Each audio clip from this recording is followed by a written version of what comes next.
Starting the recording. And away we go. TMV. It's episode 27 of Cosmic Divide. 27 27. episodes. We finished That's split like, one.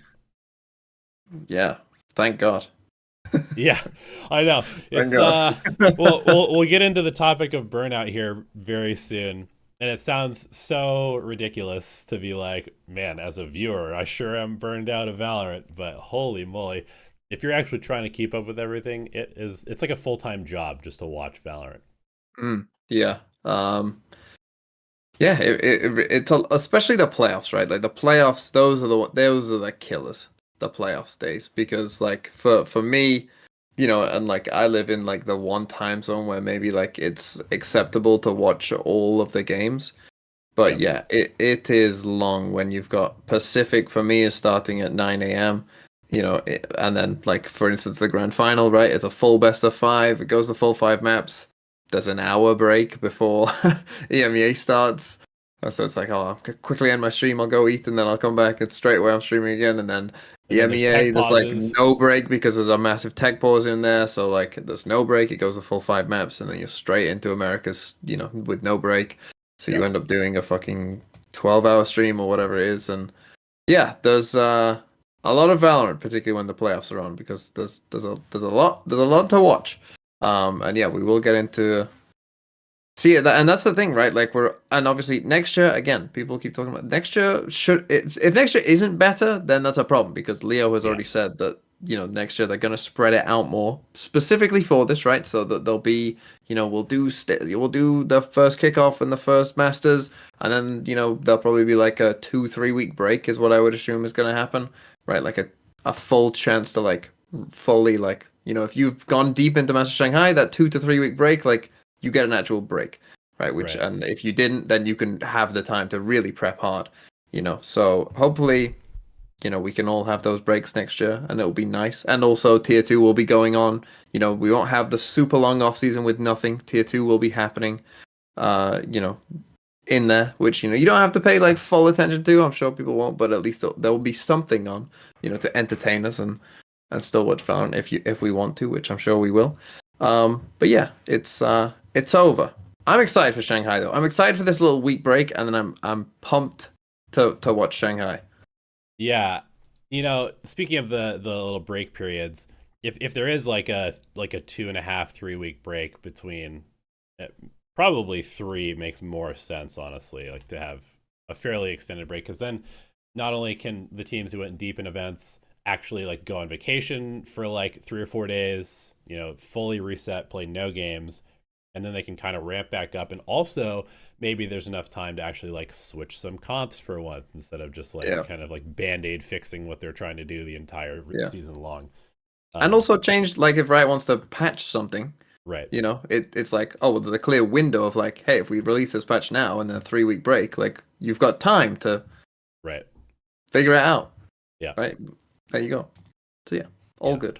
Exactly. Great. So we're gonna do a little bit of like news on this episode. There's actually quite a bit of stuff going on. We're right into some roster shuffles now. Split one's over. Everybody's desperately trying to figure out a way to, have a good split 2 and make champs. Obviously, makes a lot of sense. The incentives to making champs are a lot of money for the champ skin bundle, as we keep seeing. And obviously, nobody wants to have the legacy of being the worst team in the league this early on in the VCT either. So that's actually something I wanted to talk about a little bit, is just kind of like, and we'll get into this when we start talking about some of the roster moves, but I think there's sort of like a reactionary nature to a lot of the fans. Like, I can't believe they're, dropping somebody this early. They've only played 5 games. How are they making these moves so soon? But then you also have to think about, like, right now in Valorant's history is the perfect time to gamble as much as possible, because like, look at what happened to Sentinels, right?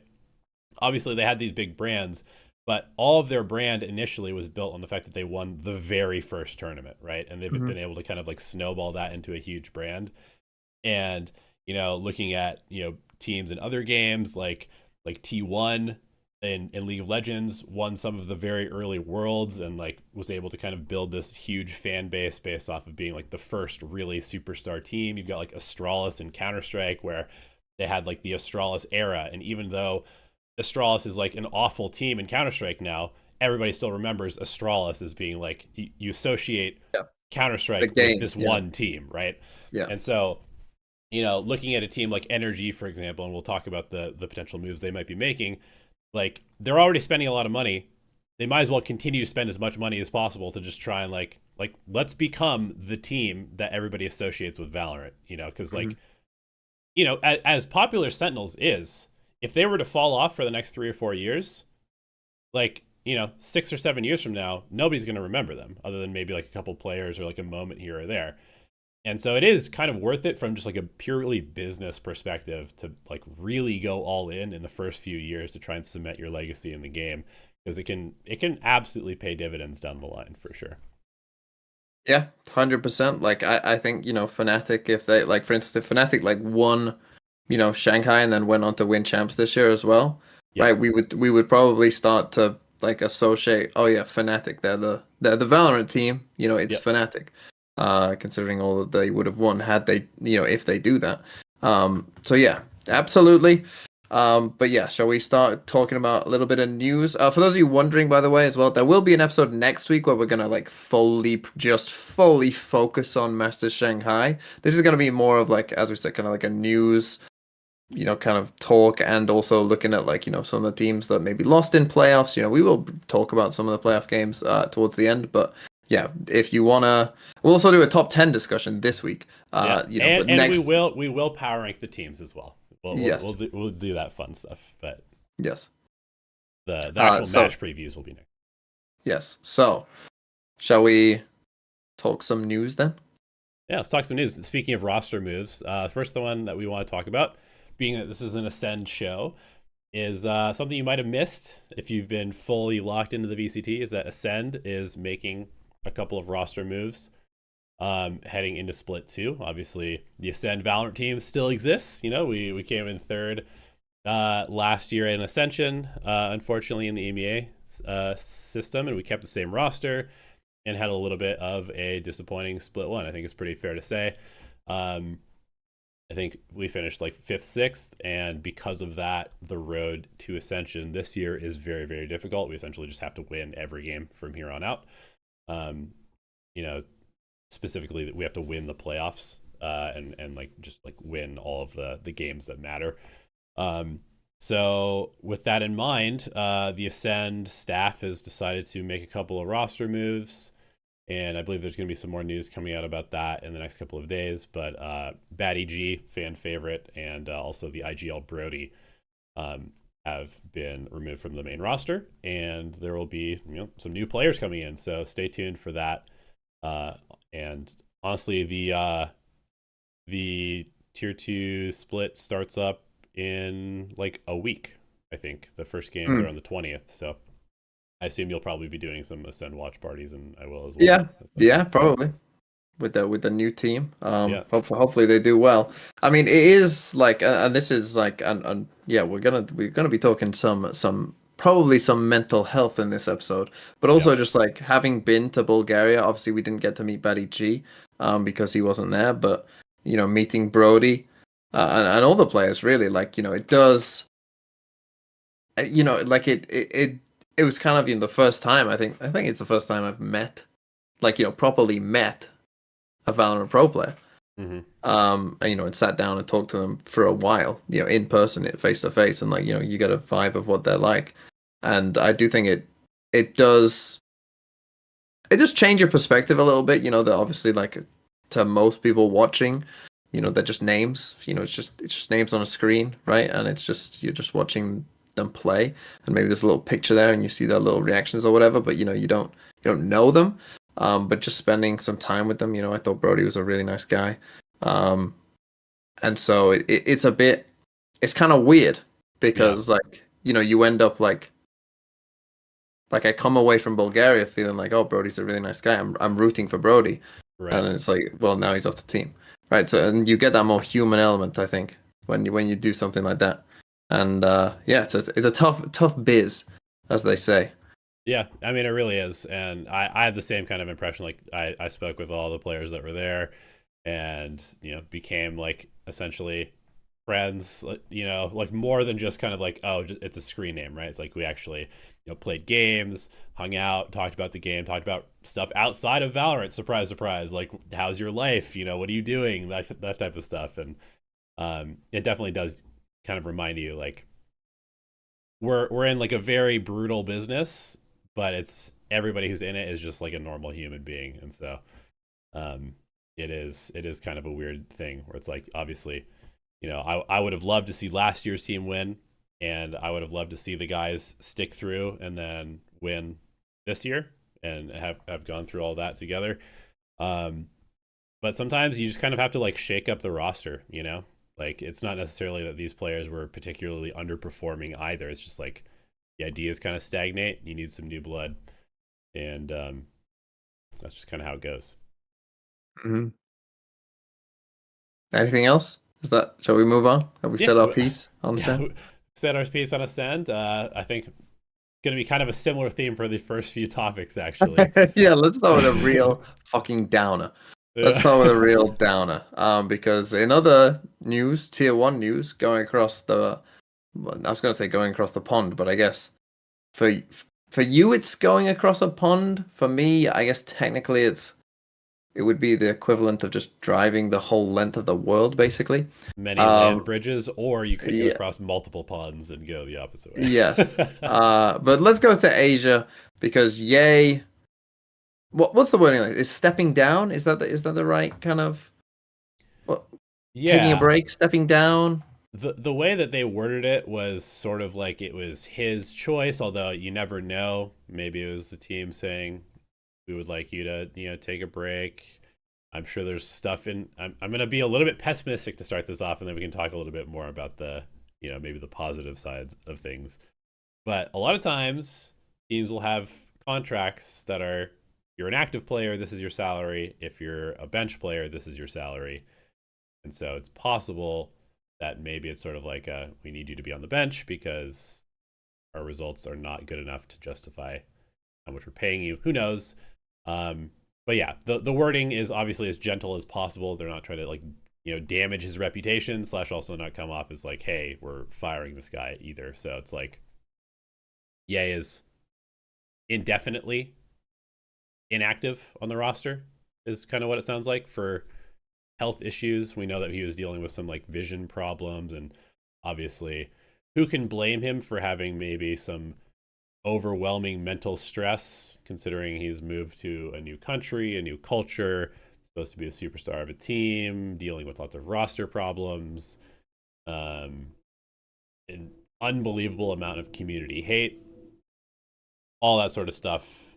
The fact that he's kind of just like needing to take some time away is not that surprising. What are your thoughts about just kind of like the overall Ye arc, and also just the maybe the need for players to kind of like take some time every now and then? Yeah. I mean, really, Ye though is not like most of the players, is he? Yeah. He's in a very unique situation. And I will just read the tweet. And I think it's interesting as well. So this is the Bleed tweet. After concluding the first split, Ye has decided to take a temporary break for health reasons before coming back to competing. We fully support his decision to prioritize his wellness, and we're all excited for more Ye once he's back in the zone. Till then, rest up. And I just find it interesting that that they tweet that out, and then they've just been like tweeting out a bunch of like little memes as well, just like bury it. When you go on the Bleed timeline, make sure that it's not, make sure we're seeing this little Oppenheimer meme first before, the Ye news, that's got 67 likes. I do think that kind of stuff is interesting. And yeah, as I said, is in a very different world to most players, right? The eyes on Ye are way more. People are way more interested in his story than most other people, and it's one of those things. And the only reason for that is because he was once the best player in the world, right? Mm-hmm. So because of his good performance in the past, he is now perhaps unfairly being, judged by others as well. And as you said, there were, he claimed, that he had those vision troubles in the game or whatever, and so yeah, maybe it is like a health problem that he needs to figure out first before he comes back to compete, and that's very possible. But like you said, it's just such a it was just a bad situation for Ye, right? Mhm. Like, other than whatever his salary was, well, like he was getting only negatives were coming with this, right? Like he wasn't Yes. getting anything positive out of doing it other than whatever his salary was.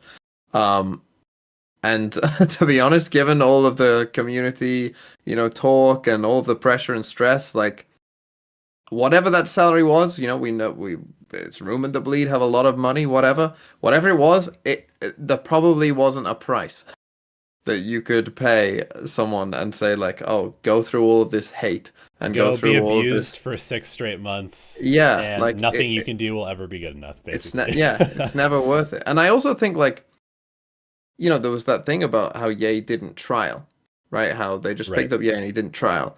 And a lot of people have since come out and said, well, that was obviously a bad decision, right? Like that wasn't a good decision by the org. But I also think, like for Ye, that was probably bad as well, right? That Mhm. he didn't get to see like what this team was, and did he fit in with the team, and who's on this team, do I vibe with, especially when you're moving across the world to a completely different culture with different people, from very different backgrounds to your own, like just going in there.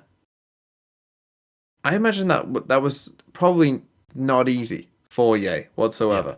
And I don't know if there was a Pacific content piece. I don't know if you saw it, where Ye was talking about how no one on his team was Korean either, so they didn't have someone who could just like show them around Korea, or like translate Oh, for them if interesting. they needed, like because I think it was one of the, who was it? There was someone on some team that I think it was Rossi, right? Rossi was on T1 obviously, and he was like, "Oh no, yeah, we're fine because we've got a couple of Korean guys who can just they translate for us when we need it, and they show us around to all the nice places and stuff like that." Like Right. that they've got that, and yeah, I was like, "No, we don't have that. We've got no one. We are just like apart from like our one guy that like works for our org, and like the." Like who's kind of like, I'm not even sure he's on the Valorant team. No one speaks Korean very well, and Right. it's just like a struggle. So just like all of those things, like you add that into like what's going on in the server as well, like it just sounds you just assume that it's just a miserable existence, right? Of like, why? If I was Jay, I'm not surprised that this has happened. I would just be flying off as far away as I could, you know, and just maybe he goes back to America, right? Goes back to like his parents' house, just chills with their little dog or something, and just sits in a rocking chair and just just thinks about nothing for a month, and Right. and I hope he does, because that would probably be good for the soul. And sometimes you need the stuff that's good for the soul, and just get away from it all. Get out of the spotlight. Yeah. Just get out 100%. of it and come back, and or maybe don't come back. Right? I don't know. Maybe don't come back. Uh, Could this be the end? Who knows? I would think not, but Yeah, I it's don't always know. hard to say with esports because, like, especially in a game like this, like you fall behind very, very quickly. It can be easy to like Yeah. if you do take some time off, the game gets patched a couple times, a new agent comes out, and suddenly you have no idea what's going on. Um, but I mean, this is not unique to esports either. Like, there's been professional, NFL players, basketball players, baseball players that the bright lights are just a little bit too bright sometimes, and it's just like you get thrust into I it's very hard to prepare yourself to go from playing in college or playing in your hometown, and then all of a sudden now you're on stage, now everybody knows who you are, especially if you're kind of like a private or like introverted person going from just kind of like playing in your room. And obviously Ye has been doing pro esports for a while. Like he played at lands and Counter-Strike and stuff like that, so it's not like he's super new to this, but probably at this scale he's a little bit, even for him, even with that experience, it's like it's just different, man. It's just different, and like social media makes everything way worse, and like everybody has access to you all the time, whether you want it to be that way or not. And it just gets crazy to be kind of in these high profile spots. And again, kind of like going back to our first point, it's like at the end of the day, everybody is just a person, just a human being behind the screen name and behind their performances. And so it's like you just kind of have to remember that there is sort of like a limit for what everybody can deal with. Yeah, I think like it is a difficult line to walk, right? Where I've always thought that it's interesting. You were saying like, you know, on other co-streamers or whatever, they're never negative or stuff like that. And I do think like, you know, people aren't stupid, right? Like if you watch enough Pro Valorant, you know when someone's having a bad game, right? Like it's okay. Like they know they're having a bad game as well, right? And I don't think it's wrong to like say like, oh, that guy's having a bad game, right? Like, oh, you're not playing well today, right? You're making bad decisions. That to me is fine if you want to say that.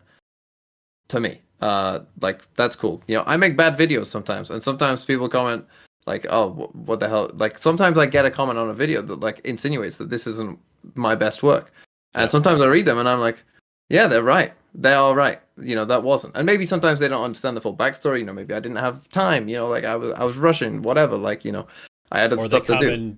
They come and comment 3 years later, this aged like milk. Yeah.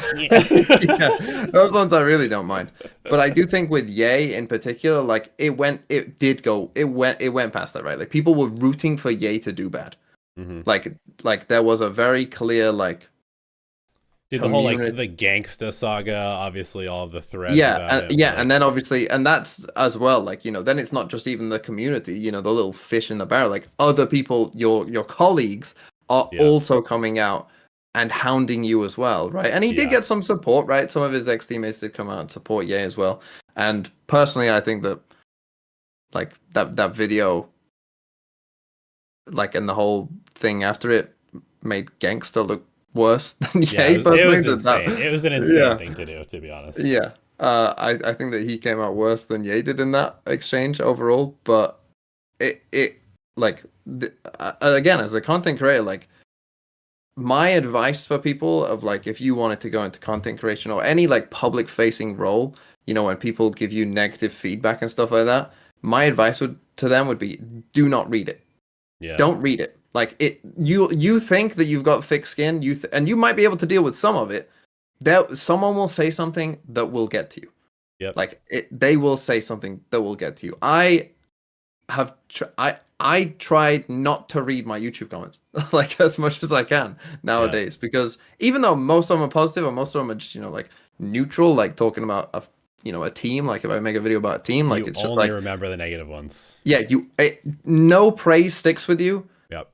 The negativity sticks to you and you remember it for a long time and it's never worth it. And if someone says the wrong thing to you that like on the wrong day that gets to you, it will really send you down for quite a while.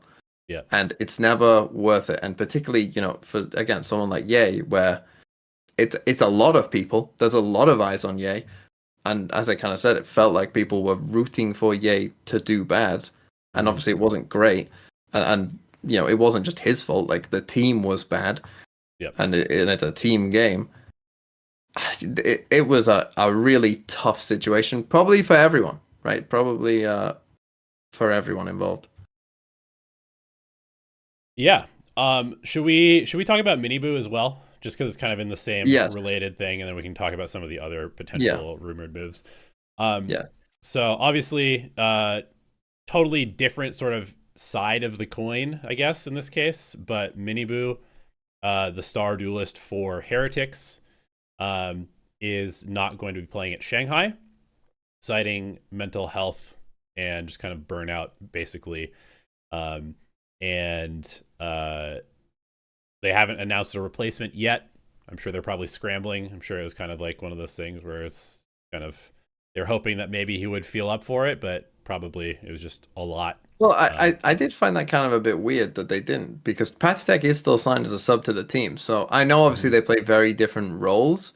Yeah. maybe you could put Woot into a duelist role and, have Patty revive what he was doing before anyway, right? Mhm. Maybe that's a possibility for them, but the fact that they haven't announced it makes me think that maybe they are just looking to, bring in like a duelist player and just, go from there and have a duelist just play at Shanghai.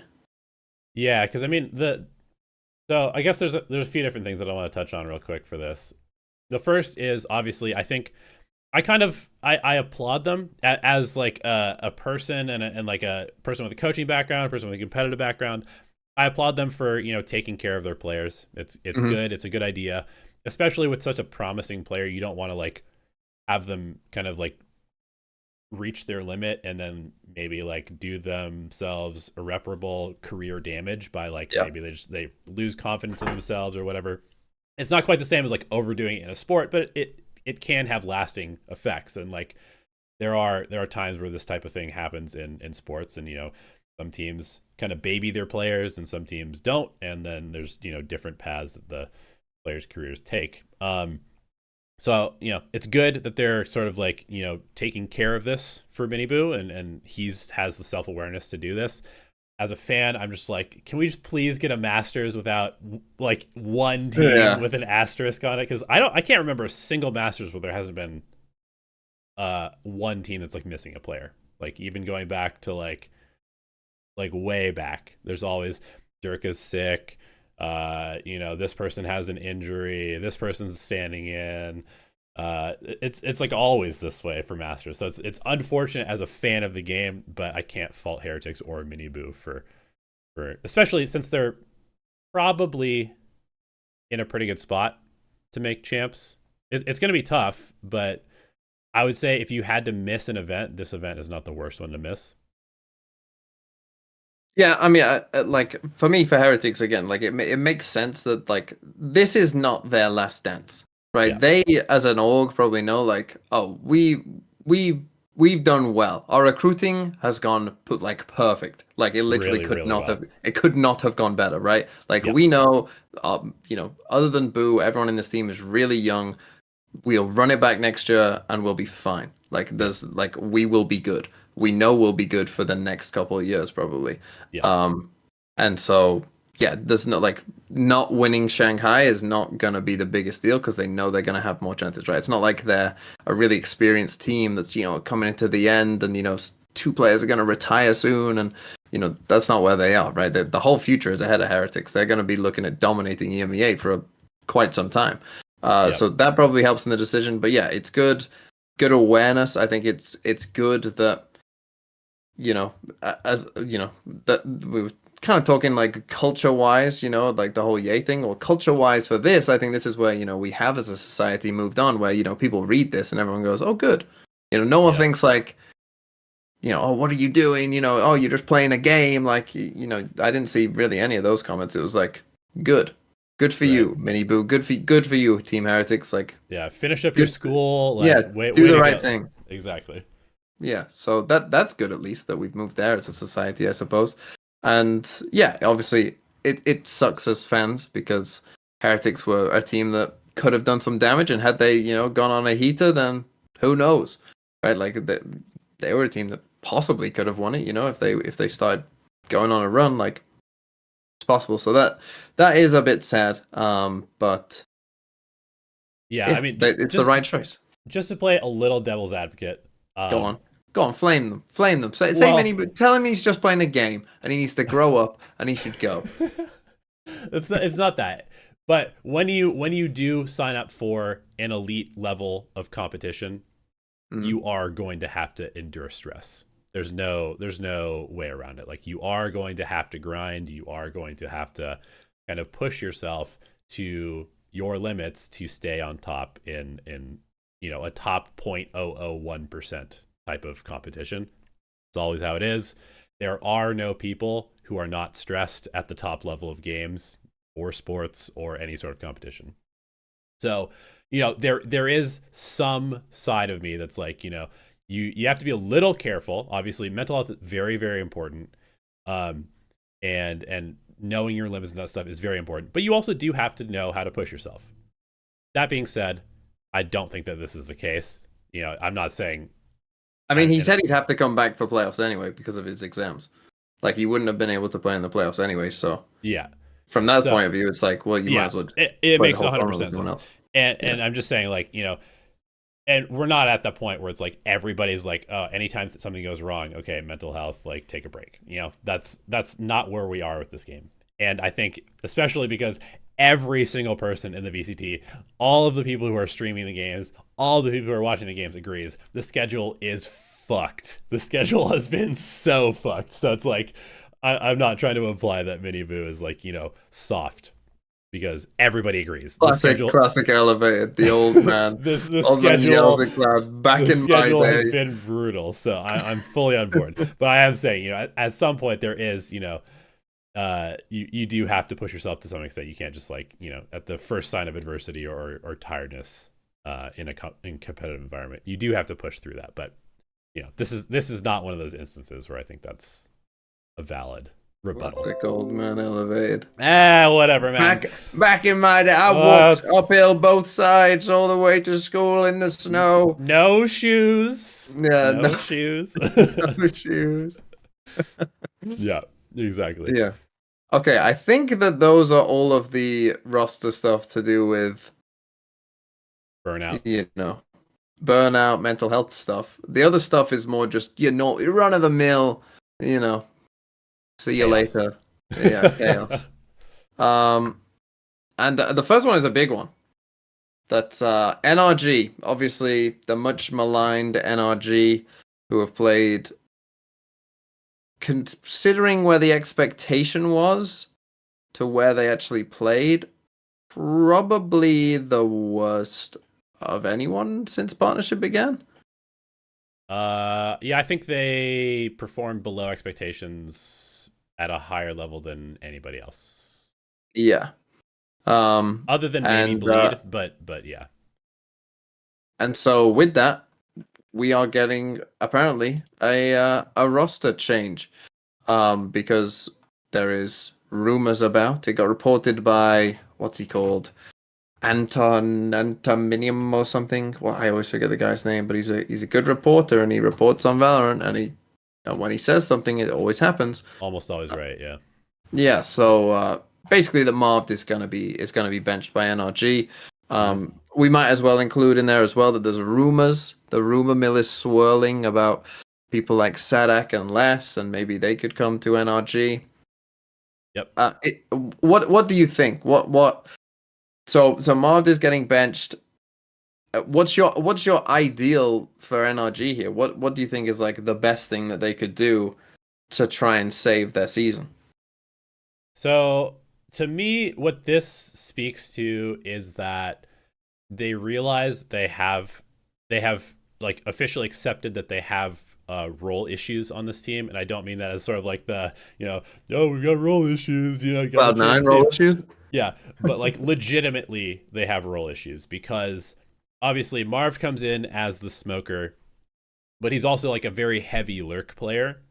And then Demon 1, we kind of discovered, if you'd watched him in tier 2 and if you'd watched him last year, you would know that he was a lurk player, but they were trying to make him play this entry role, and it just doesn't work with his play style.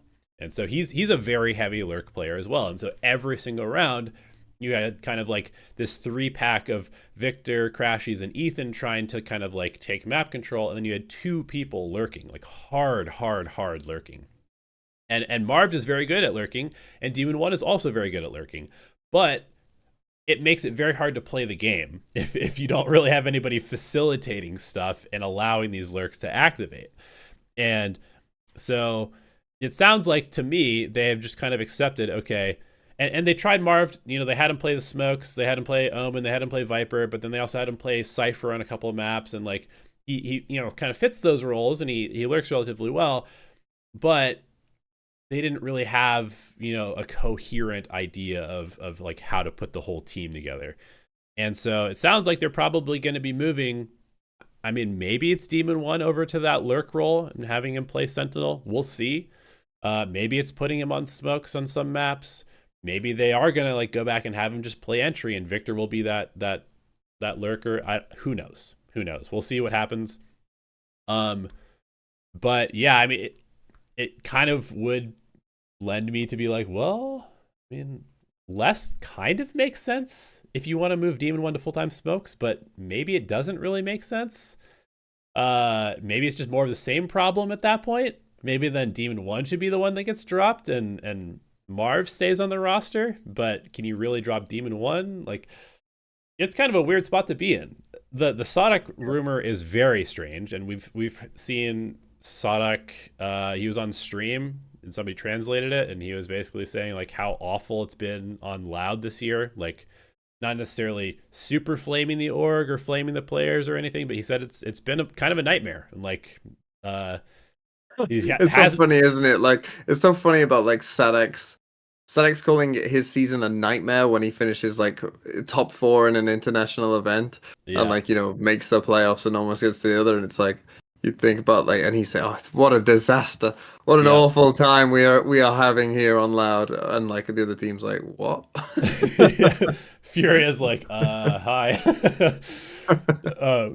But yeah, I mean, so it kind of reminds me of this thing that Rod has said a couple of times. He said it on the podcast that I did with him. He said it on another podcast that I did with Thorin, where he's like describing that his conversation with Sodic basically revolved around entirely, I will do whatever you don't like doing because I want you to have as long a career as possible. So give me everything that makes your job unenjoyable.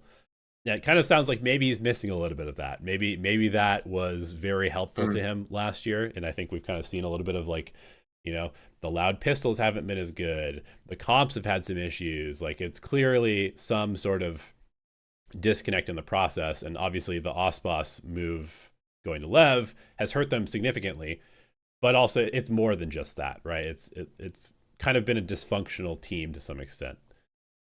Yeah. I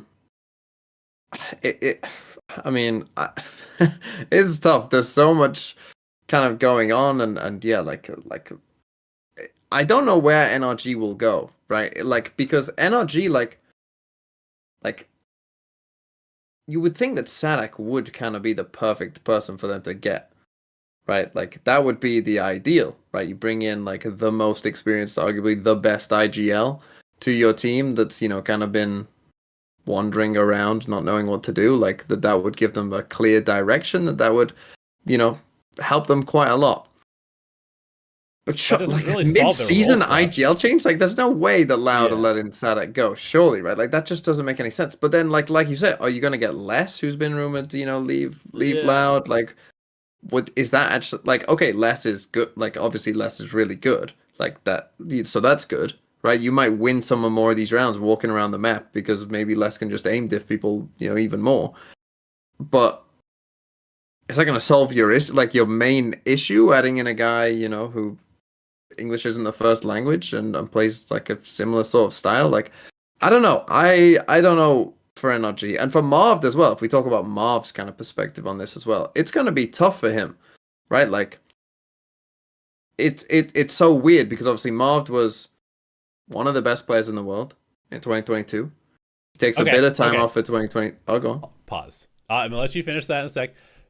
We have a very bad problem as a community seeing 1 or 2 tournaments and just immediately saying that this person is like the best player in the world. Yes, Marv had 2 or 3 very impactful tournaments, but because we don't play very many tournaments in Valorant, and you can have like a 5-month stretch of being really, really good, it doesn't mean that you're the best player in the world. It means you were hot for 5 months and playing well. I'm gonna be honest. Like, no, I think you're wrong about this. I think Marv was pretty clearly the best controller in 2022. He was very, very good, but I think we're way too quick to crown people in this game. We're way too quick to crown people in this game. And also, this year he has not been performing that well. Let's be honest. No, I'm not saying that Marv. I'm just saying his career. I would say he was the best controller of 2022. He wasn't the best player in the world in 2022. That was Ye by a mile, by an absolute mile. Ye was the best player in 2022. He wasn't the best player in the world, but he was definitely, he was up there. And then in 2023, he takes a break. He comes onto a Sentinels roster that's in disarray and like has like no chance. And so it's like, You get a pass for that. This is what I'm kind of saying, really. You get a pass for that Sentinels team, Yeah, right? 100%. Even Zekken wasn't good. Yeah. On that Sentinels team, like you get a pass. It was a mess, right? But then now you come into NRG and everyone's like, oh, okay, he's playing with a familiar team, familiar coach. He's gonna fry. And as you say, it's been like, I mean, I wouldn't say that it's all Marv's fault. Obviously, NRG have much bigger issues, and again, are dysfunctional, you could say. But like, where do you go now if you're Marv, right? Like, our team's looking at Marv as like as a good option, probably not for this year, but for next year when we get the roster shuffles again, because you're looking at a lot of these NA teams and you're thinking like, like okay, well G2 Valen is their smokes player, right? That's gonna stay the same. You've got Cryos frying on smokes, or whoever's playing smokes on the different maps for them. Like, 100 Thieves look unlikely to make any changes. Sentinels probably aren't going to make any changes, based on their roster right now. Like, obviously you've been cut from NRG, so probably not there. Like, who knows what will happen with EG? Like, God knows, they might not even exist by the time we get to next year. So like, so the options don't seem like that wide for Marv, really. And then and and you could say, oh well, just go and play in tier 2 and prove yourself again and stuff like that. But as Ye can very well attest to, if you pick the wrong team and end up on the wrong team, that's just a way of tanking your stocks even more, really. Yeah, and especially if you look at tier 2 and there's like 2 or 3 kind of heavy favorites, and those rosters are locked. Those guys are not changing, right? So it's a very small chance that you would even accomplish anything in tier 2 this year as well. But yeah, I think Marv is basically in a spot where he needs to just kind of like go back into Sentinels mode, which is like, I can be a sub, if a team needs a sub, and then just kind of bide your time and hope for the shuffle next year. Like that's really all you can do at this point in his position, especially because I feel like the controller position is like mega stacked right now, like across the world. Like most of the controllers are either the IGL of the team, so you're not replacing them, or they're like insanely good. Yeah, like that's another one that I forgot to mention. Like C9 Vanity is their IGL on smokes. Like, it's tough. It's tough. It's tough to be a controller player. Because there just isn't many spots for that kind of role, really, and so it's gonna be tough for him. Shall we move on then to other? I guess news. The last thing about energy is let's talk about Ethan a little bit. Okay. Just because like if the rumors are Sodic to this team, like I feel like that's also a very difficult thing, because you've already invested all this time like building a system around Ethan's calling. So even if you brought in somebody as good as Sodic is at leading people, you're really risking just like tanking your entire season. Even like you're risking spending more money to potentially even further ruin your team, because like now you're like recreating your entire system from the ground up probably. So if you want to ask my opinion, I think the most likely scenario is they bring back Som, because I think that this team desperately needs somebody. They need a vibes guy. They're literally in the same spot as 100 Thieves last year, which is that everybody's too serious. They don't have anybody who's the vibes guy on this team. I think a lot of what we're seeing with like Demon 1's performance, I mean, granted that his role stuff has been kind of difficult and he has some external factors, maybe weighing on his brain, but we're seeing it with Boostio and Cryo. Demon 1 is very, very similar in terms of his like personality and playstyle to Cryo. And I think being told by your leader, your IGL, you are the best fucking player in the world, take that duel, go swing, pumping you up every time you do something well, I think that's like a legitimate factor that is kind of missing on energy that certainly exists now on 100 Thieves and existed on EG the previous year. Yeah. It just is a thing, right? Like we've all been there. Like anyone, like even if you've just played a comp game, right? Like when you start losing a comp game like bad, like it's not enjoyable. Yeah. Like it's not an enjoyable experience to lose at Valorant. Like it really, really isn't. And the opposite is true when you're winning big, right? That Yeah. it feels and like imagine if you could see the people that you were playing against and you could laugh at them and yell at them. Like it's even more, and when there's a lot on the line as well, and it's like a big game, and your job's on the line, like, times it by 10, like so you absolutely need someone who can like, oh, we're losing, let me crack a joke. Everyone's gonna laugh. Everyone's gonna start smiling, right? Yep. We're laughing. We're having fun, and then because that's the thing. Like in pro play, and like the famous mini timeout down 11-3. What did he say? He said, "We're not coming. We're not talking to each other. We're Yeah. never gonna win if we aren't talking to each other." That's like the crucial thing, and that's Yeah. obviously what happens when if all the vibes are low, and like you can imagine on a team like NRG when they're getting stomped by Lev, that the comms probably go a little quiet, and they Yeah. probably aren't talking like they need to, and sometimes you just need someone, and maybe some would be a good option for that. You're right, like of just saying like, He just was such a talk, vibes guy for this team last year. yeah, Like he was people always who the just one telling talk no people. matter what, yappers. You need a Yeah. little yapper. And he fits the roles. Just saying. Maybe, but if you were some, would you want to go? Like, okay. He's a more active smoker than Marved. He's more with the pack. He plays smokes. I mean, just saying. Andy Miller, you need some advice on your roster? This guy's got it. But if you were some, would you go? I've heard rumors that he's been like itching to play the game. Like all of the watch partying is making him really want to play the game. Okay. I know there's the whole like FNS plus Som duo. They were never going to play again unless it was with each other.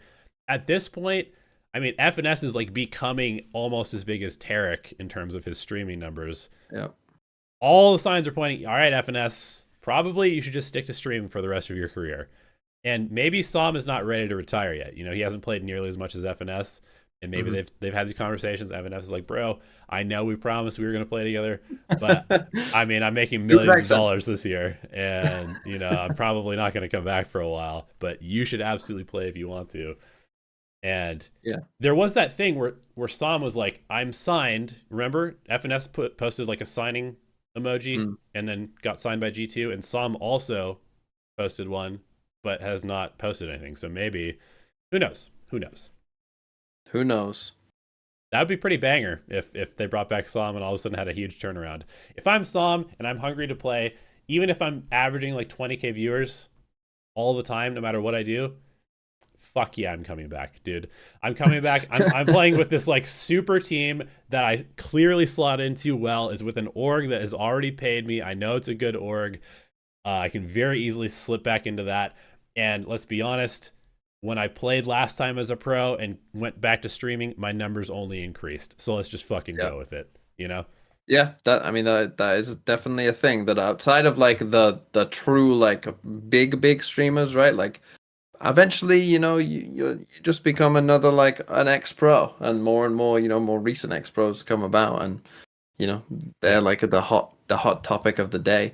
So yeah, I mean, you've got plenty of time to stream. You got plenty of life ahead of you to stream.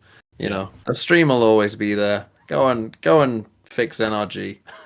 Go and be the savior for NRG, and then literally everyone will think you're the best player in the world. Bro, I'm telling you, like it couldn't be a better spot for him to come back at this point, because like he's already played with these people. Like, he's got it. Like it just works for him. If he comes back and they just start winning and clicking, he's literally going to be fucking Superman to like the entire fan base. Yeah. Yeah. That's what I would do. True. That's true. Okay, let's move on to other Americas. It's all Americas. You know what this is, by the way? This is because Americas didn't make a ton of changes in the off season. The other regions made significantly more changes than Americas, and this is the Americas coming home to roost. Let's talk about everyone's favorite team, MIBR. Holy MIBR, what is going on? I mean, obviously it's not going well. They haven't won a game. Did they win a map? I don't even think they won a map, right? There's a lot of rumors about how they're spending the VCT money on a CS team that isn't doing that well apparently either, which is just funny. Like I don't. 0-10 maps. 0-10 maps in Split. Yes. I don't know if you saw that like the tweet about like the initial tweet about this, that they're spending money on a CS team and the CS team isn't even doing well. Like they just added that on the end of the tweet. I thought it was just funny. Um, but yeah, there's that rumor. There's rumors that they wanted to make some big changes, but like the coaching staff was like, oh, let's make some big changes. Let's get this guy. Let's build a competitive team. And the org was like, nah. We're good with this core that's like, that didn't do much last year. Let's just run it back with these guys. There's those kind of rumors. Now they are making roster moves. They've also dropped BZK as their coach. So now I think, is Fraud become the full-time head coach? I guess so. They haven't, I think that was just sort of like implied in the tweet. I don't know if MIBR even like fully announced BZK is gone or whether it was just news sources said that he was gone. I'm going to go on their Twitter and see. Jesus Christ. I mean, this is the thing. 4-year contracts, apparently, is what these orgs signed, by the way. So with Riot. 2 years. And like, here's the thing. If you've been an Ascension team, right? Like, it's like an interview, essentially. For a team like G2, I'd say it's going pretty well right now. Right? That like, for G2, they look like a nice addition to the Valorant space. Gentlemates as well, I would say. Passionate fan base, a lot of skin sales. Like 4 years time, I wouldn't be shocked if we had 2 or 3 different teams. Yeah, 100% across the board. Just to cover my bases, MIBR did announce Bazooka was gone. They did a little video. Good for you, MIBR. Yeah, good for you for doing the bare minimum. Yeah. But I mean, yeah, it's just. To me, MIBR, it's just like I don't even know. Okay, you're making roster moves. I think I saw the names of the players who are coming in. I'm not super familiar with the Brazil tier 2 scene, but I saw a comment from someone on the Reddit thread that was like, "Oh, one of them is a decent player, but one of them's been frying." So Paula is one of the players. He's a duelist player for Stelle Gaming, and he's got good Raze and Jet stats, Phoenix stats. So. Yeah, we can't really speak. We don't know enough about the players they're bringing in to like say whether they'll be good now. But it can't get much worse. It can't get much worse than not winning a map. Like and I think the biggest thing with them is like, and we said this from the beginning of the year, is like this team's strats might be pretty good, but they are very clearly skill gapped by every team in the league, basically. Yes. So. Yes. At the end of the day, as an NFL saying goes, it's not the X's and O's. It's the Billies and Joes. Those are the ones that those are the ones that win you games, really. That's deep. Strats can only take you so far. That is deep. Is there anything, I mean, if MIBR though, if they really have spent VCT money on the CS team, I mean, you just get them out of here. Just get them out. Yeah, just get them out. I mean, I am wondering, by the way, what is in that contract. I'm wondering like what would be big enough to count as like a breach of contract to like get you out straight away. You know what I mean? Like, how far would you have to go to be like gone like that? Obviously there are some things that you could think like, if an org liquidated or something, obviously they'd be gone. But I'm wondering like what's EG was trying to liquidate and Riot wouldn't let him go. Yeah. I mean, it's probably got to be something that's like actively like irreparable damage to the league's reputation. Would be something like that. You can't mess with the product that Riot is trying to put out. And to be clear, these are allegations. Obviously, MIBR is not going to admit that, but there was it was potential rumors. We know that they come from a CS background, so they're very loyal to that game. They put it on their player card. They did put it on their player card, but Riot approved it. It's all adding up. Riot did approve that, so who knows? But I would say that's like really the main thing that I can think of is like active, like irreparable damage to the league. So that would, maybe be associating with like criminals or something like that with the org or, I wouldn't say this is necessarily that, but it's probably a fairly like, if this is true, this is like definitely 3 strikes. This is a strike. This is very close to being like, what are you guys doing? Like the direct competitor game. And we can all say, Valorant and CS can coexist, and you should be able to play both games and be happy. But that is definitely not how Riot thinks about it. Yeah, you're not taking money from us to spend on that. On the other game, no fucking way. No fucking way. Yeah. Funny to even try it though. I mean, that It, is funny to if I it is mean, true. Oh my god, that's funny to even think like, yeah, let's just the spend on the CS then. the M stands for massive and the B stands for balls in the MIBR's name at that point to do that for sure. Yes. Um, let's move on, shall we? Yeah, Or yeah, MIBR. or MIBR. Or So MIBR. I did have a quick question about this. Like just like the overall kind of Brazilian talent scene seems to be Mhm. maybe a little bit stagnant right now. You know, people are, oh, Dejan has to be the guy to fix everybody. Who else can they possibly call up? You know, surely there have to be some good players in Brazil, but who knows? It seems to be kind of like a almost like a closed system right now because obviously the Americas League, and there's been some discussion on this. The Americas League is located in LA. So all the South American teams are at a significant sort of like uh away team disadvantage every time they play, and you can see this with the fans. You know, everybody's an NA fan except for like a tiny little pocket of Loud fans or a tiny little pocket of Crew fans. Those Lev crew doesn't fans are goated though. Lev doesn't have any fans. I've never seen a single person in like Lev gear who doesn't work for the team at these games when I've gone to them. So it's got to be kind of rough to be a South American player in this league. And so I was curious whether you thought it would be worthwhile. Obviously, Riot is going to resist this as much as possible because where they host the league is directly across from their offices. It's like the Riot building, across the street at a crosswalk, and you're at the arena. So it could not be easier for them to just do the Americas League the way it is in California. But is there some, maybe for the better health of the league in the long term, would it be worthwhile to maybe alternate between North and South America for the Americas League? Like, would it be good? Yes. Will it happen? No. Like it obviously would be good. It would be good. Yeah, for the reasons that you brought up about like the fans, it would be good for, for the like other Brazilian tier two and Latam tier two teams because that could be a very big problem, right? That Mm-hmm. hey, there's and this isn't. I feel like it's unlikely to be a problem anywhere else, but like, what if North American teams just keep winning Ascension, right? Right. Which isn't out of the realm of possibility whatsoever, right? They Yeah. probably have more money. They're getting better scrims versus the tier one teams. Yep. What happens if every Ascension team is just North American, North American? Now, I have a theory that they will stop at 12 teams. This is a theory that it says, and when they announced it, they said they were going to go up to 14. I'm putting big X to doubt on that, and I think that they might stop at 12. Just because Okay. 12 is a nice number to stop at, right? It would make sense, and you could just do one up, one down for perpetually, essentially. So then it wouldn't necessarily be a giga massive problem, but obviously it would become somewhat of a problem that, hey, we've got, more North American orgs who are going to sign North American players, so that means less spot for, initially the whole complaint was that there wasn't going to be enough North American slots. But if those teams Right. keep winning Ascension, then you could view that from the inverse perspective as well. They do have an office in Sao Paulo, do Riot? Yeah. So I like mean, that Leo that is is one thing. Brazilian, But isn't he? Like by ethnicity, Leo? yeah, Right. yeah, he is.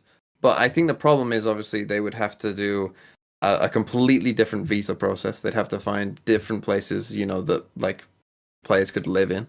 Yeah. It'd be a lot It of would work for be sure. it would be a lot of work. Generally, obviously, more people speak English than are going to, like speak Portuguese. Right. So that would be a problem. It's not going to happen. I really would be surprised if it did happen. Maybe they could do like, a playoffs in Sao Paulo, right? Maybe Oh, they could sure. do like, Do the group stage here and then move everybody yeah, to like, yeah. That'd maybe be do kind of like cool. a part of it in Brazil or something like that. Yeah, I think that is something that, you just do it like in a kind of international event, right? You just set up the visas beforehand, like, Mhm. like that you're going to do that, so you just do it for a little bit. That could happen. I think that would be fine, and not like playoffs last a week, right? So you Mhm. you just need a hotel, right? So Right. it wouldn't be that big of a deal. Maybe if times were kinder, maybe if the economy was a bit better in esports in general, maybe that's something that they would consider. But um, yeah, it's tough. It's tough, and yeah, I don't think that. I mean, obviously, EMEA is just the same region that it was anyway, so it's not going to be a problem in EMEA. In Pacific, I feel like Pacific is there isn't that necessarily. There doesn't seem to be that big of an imbalance. between, there's like a couple teams, like, there's often like one, like last year in Ascension, for Pacific, there was Bleed, from Mhm. Malaysia, Singapore, and there was like, a decent team from Thailand, a decent team from South Korea, a decent team from, you got my boys fancy United Esports, from Vietnam. Yeah. Like, Yeah. it doesn't seem as like, because they're all little regions, like that's the thing. Obviously, North America is massive, Right. and And then South you've got, America is also massive. yeah. Yeah. So like, it's just like, I think there's more likely to be more of a disconnect than like, Right. Plus Pacific, I mean, we just saw Pacific had the highest viewership out of any region in Split 1. yeah, Like it's growing there. It's climbing up the rankings in the PC bongs in Korea. They have China to scrim against. So I think Pacific is really set. Pacific and China together over the next couple of years is going to be in a really good spot. And that's one of my main worries about the Americans League is that we may end up in a spot where we kind of just like strangle out the South American teams if we're not careful. And it's kind of happened in Counter-Strike where all of the events were in Europe and very, gradually North American Counter-Strike fell off because the good American players would go get signed to European teams and everything started to be hosted in Europe. And it was just not feasible for the America's players to even have a career at that point because there were just no events in North America because the audience would kind of shrink. And so I just really don't want that to happen because it would be super shit to lose an entire continent of players that could make this game really sick. That's like the Sodux, the Lesses, the Auspices. yeah. These are all South American players that we might not get like the next version of if we're not careful of how the game gets handled.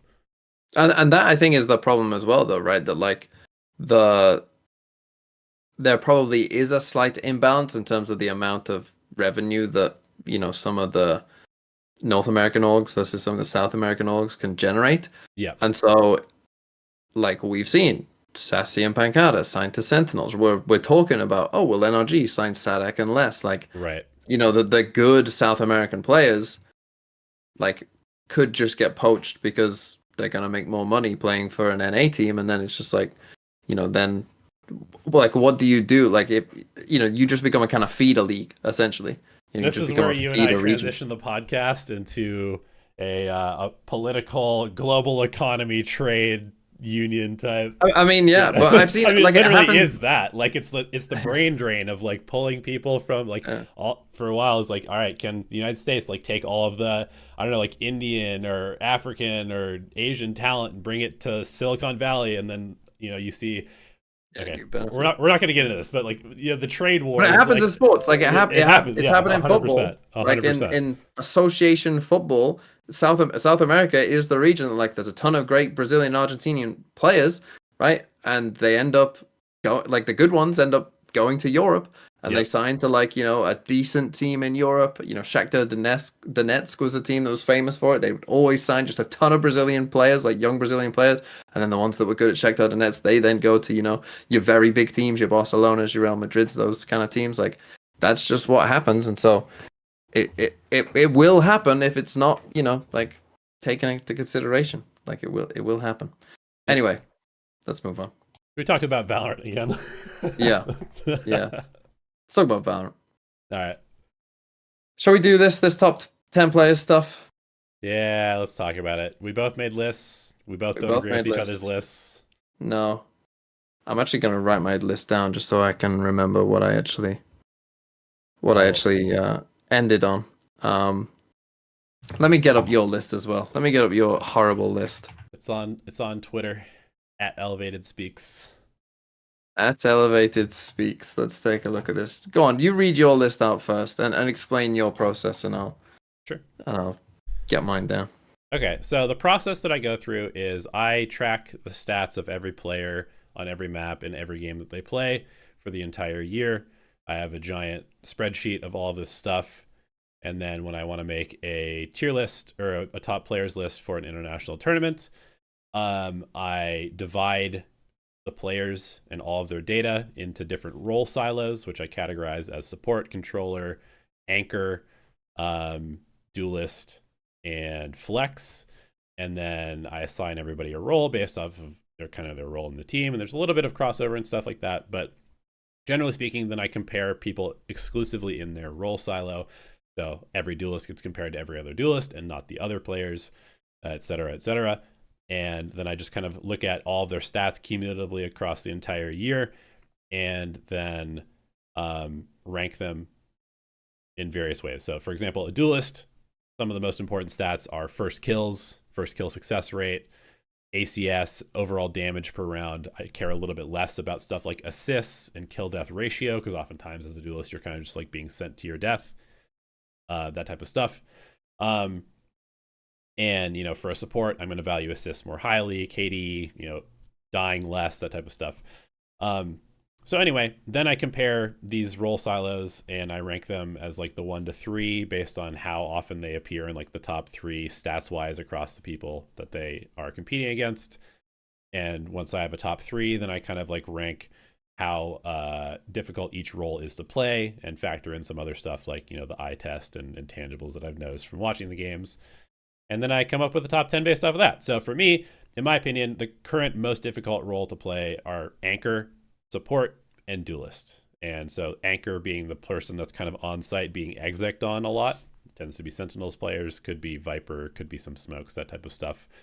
Support being kind of like the recon initiators, like the breaches, the ones who are like helping their team across the map with their utility, and duelist being self-explanatory.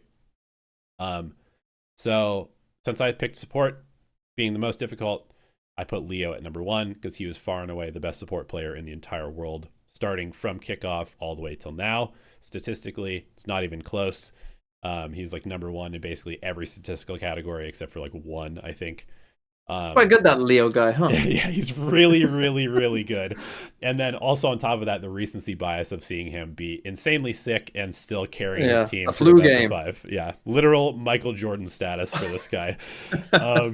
So he was my number 1. Number 2 is Osbos. I think, a lot of people would just put Osbos number 1 by default because his stats are so insane. And he's clearly like just so insane. But my one point against Osbos is that his sample size was a bit lower than some of the other players because Lev had kind of a short season in terms of games because they didn't do very well in kickoff. And the teams that he played against were, I guess they were pretty good. So maybe that's not a good point. But a couple of his stats, the fact that his KD is so high, but his first stats are kind of low, leads me to believe that he's a little bit of a baiter. A little bit of a stats player baiter. And he is the best duelist in the world. There's no doubt. But as a duelist, you see it with a lot of the best teams. Their duelist is taking an overwhelming number of first duels. Like it's like 40 to 45%. Osbos is taking about 32% of the duels. And maybe that's a systemic problem with the team. Maybe he's not seeking it out as much. Who knows? Maybe teams are running away from him. It's totally possible. There's a lot of stuff. So there is noise in the stats, but regardless, I wouldn't be sad with having Osbos at number 1 either. I just went with Leo because I kind of wanted to be a little different. So that's fine. 1 Leo, 2 Osbos, 3 Benji Fishy. Again, the anchor role being the second or third most difficult role to play. He's my number 1 anchor player statistically by this one was pretty close. There's a lot of very, very good anchor players.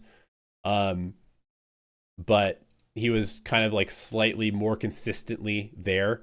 And I had a little bit of a problem here because Cryocells kind of plays anchor, but he plays it on smokes and jet. And so it's like the anchor role is a little bit hard to define to some extent in terms of what agents are there. So I went, Benji Fishy, Cryocells. Then I went Chronicle as the number 1 flex player by a pretty large margin in terms of all of his stats. Texture, again, he's like putting up monstrous numbers, and he just, with Texture, his numbers are really good, but more so than that, it's like when you watch him play, the impact that he has on rounds is unbelievable. It's like really, really good. So, I mean, I could maybe see Texture moving a little bit higher. I could maybe swap him and Cryo potentially.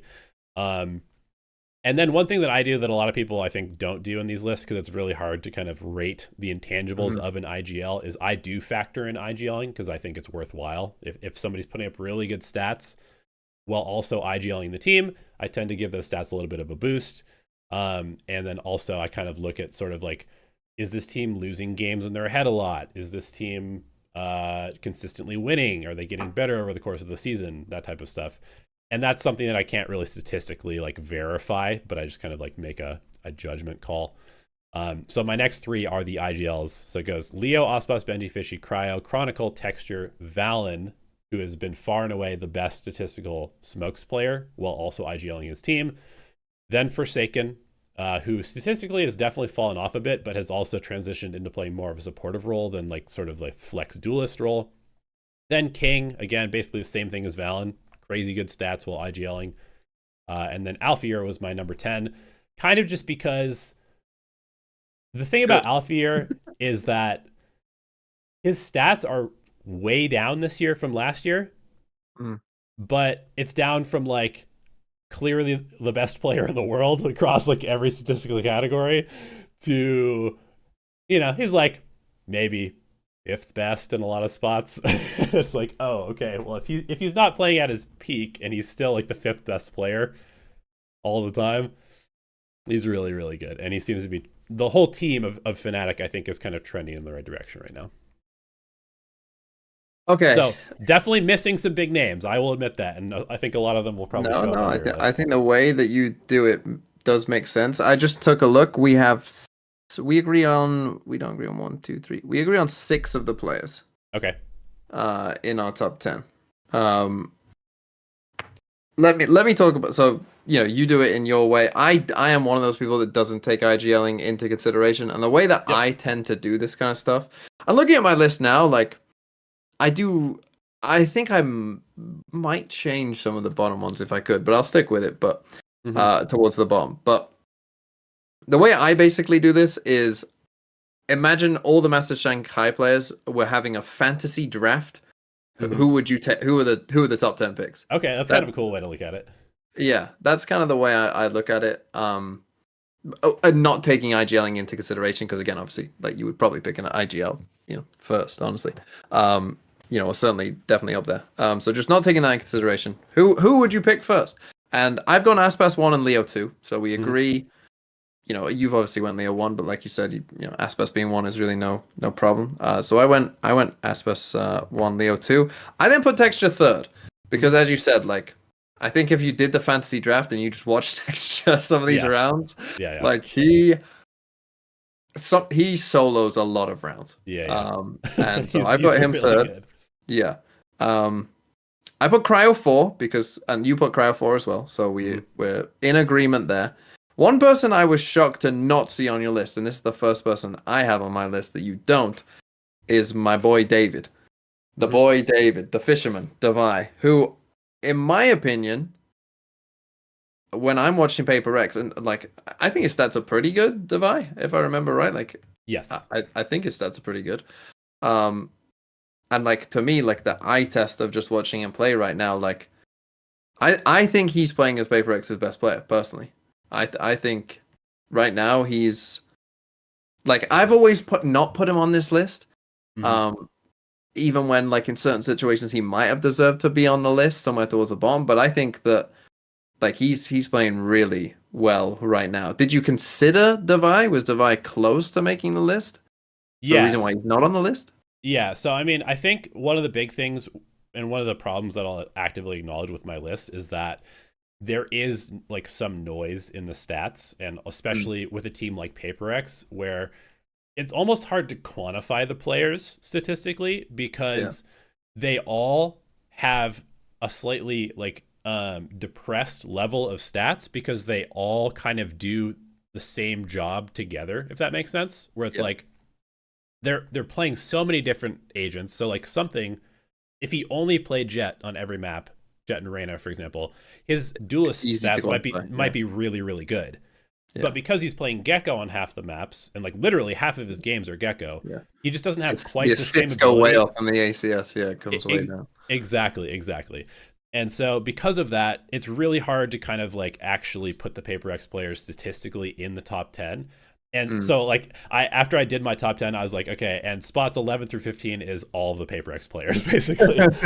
Because it's like the collective of them together is what makes them so good, and all of their players are so good, but because they're all so good and they're all taking first duels and they're all taking kills and they're all kind of making hero plays, they kind of like spread the stats out in a way that teams that are a little bit more structured, let's set up OSBOS to take every first duel or whatever. Yeah.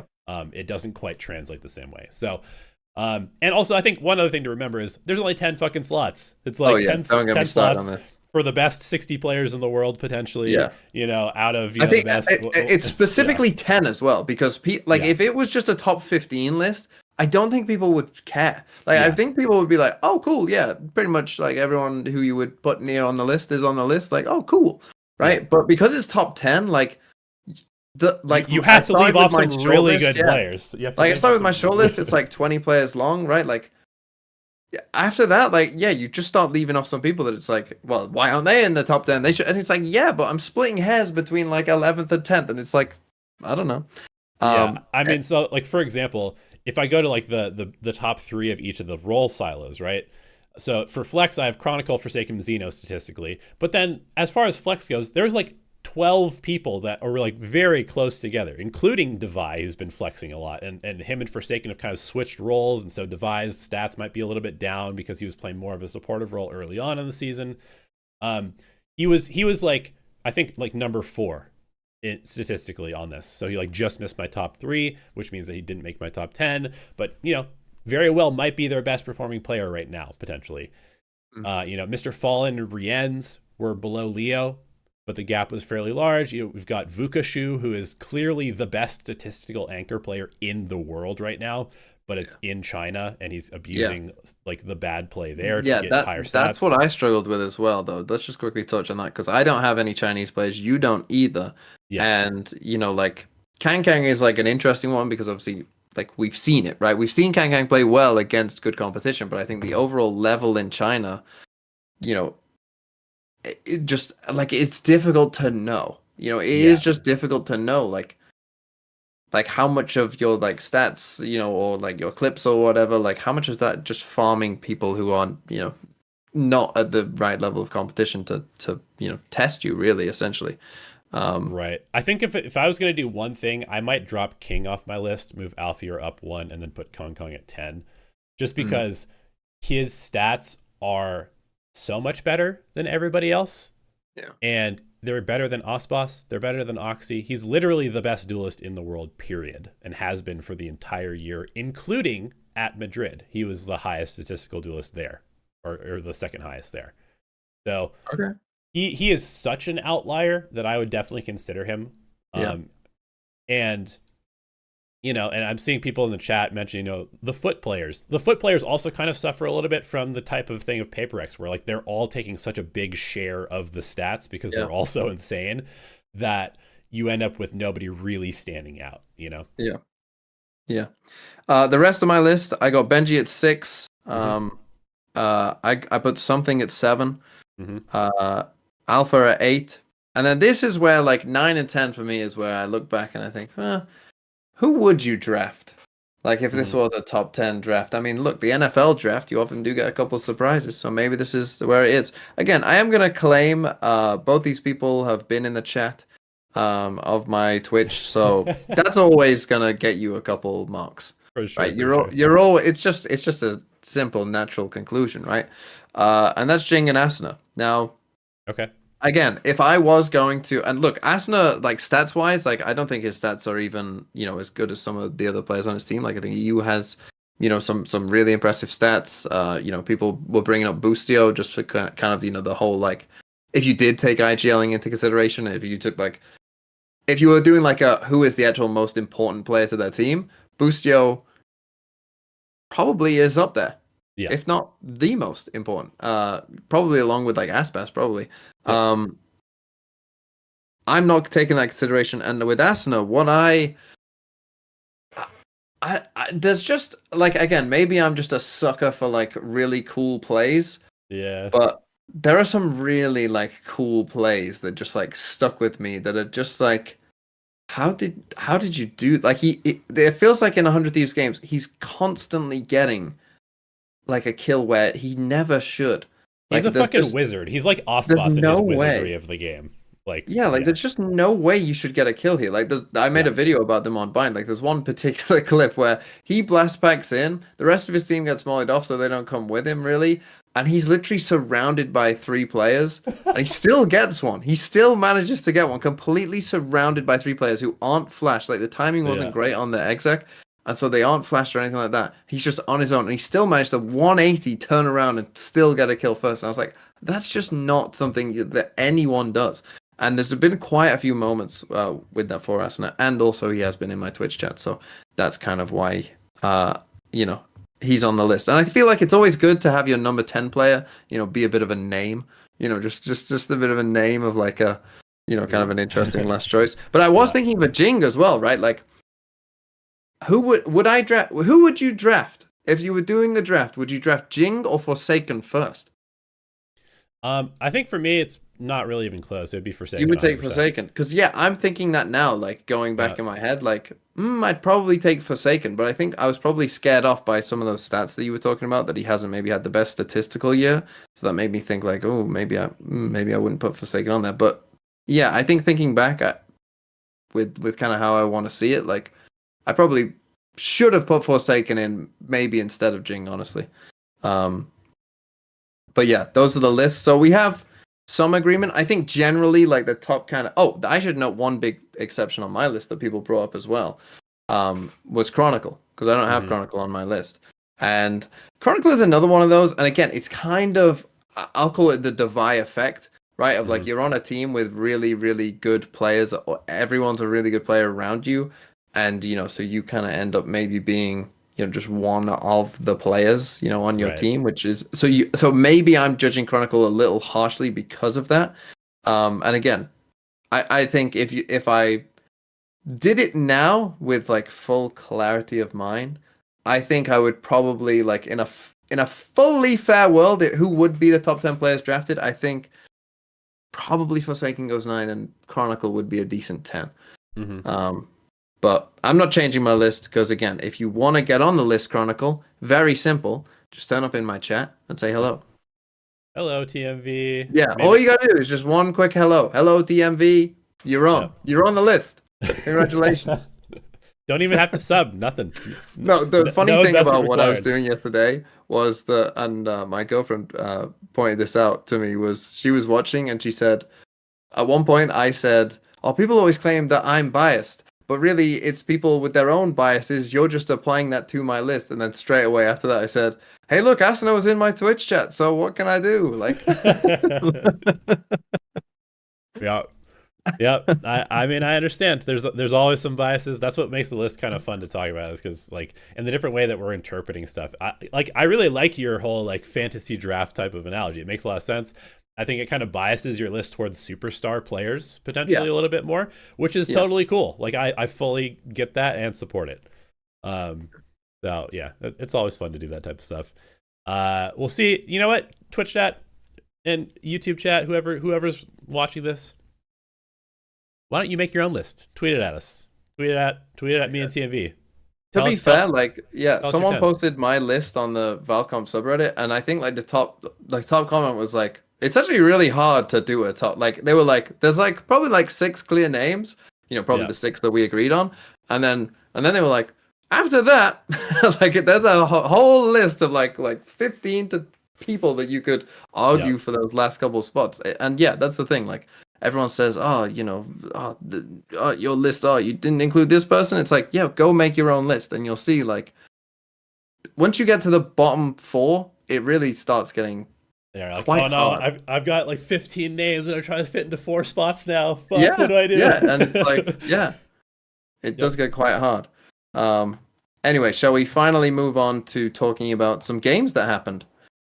Yeah. Where do you want to start? Which region? Pacific? Yeah, Pacific sounds good. I watched it yesterday. Pacific's quite easy because we already talked about the other games that already happened. Obviously, they kind of already happened the week prior, so we already knew the 3 teams that were going to Shanghai. Let's talk about T1 first, because T1, they did the whole, like, we'll qualify stuff and then we'll just peace out. We'll just peace out. We're qualified. Peace.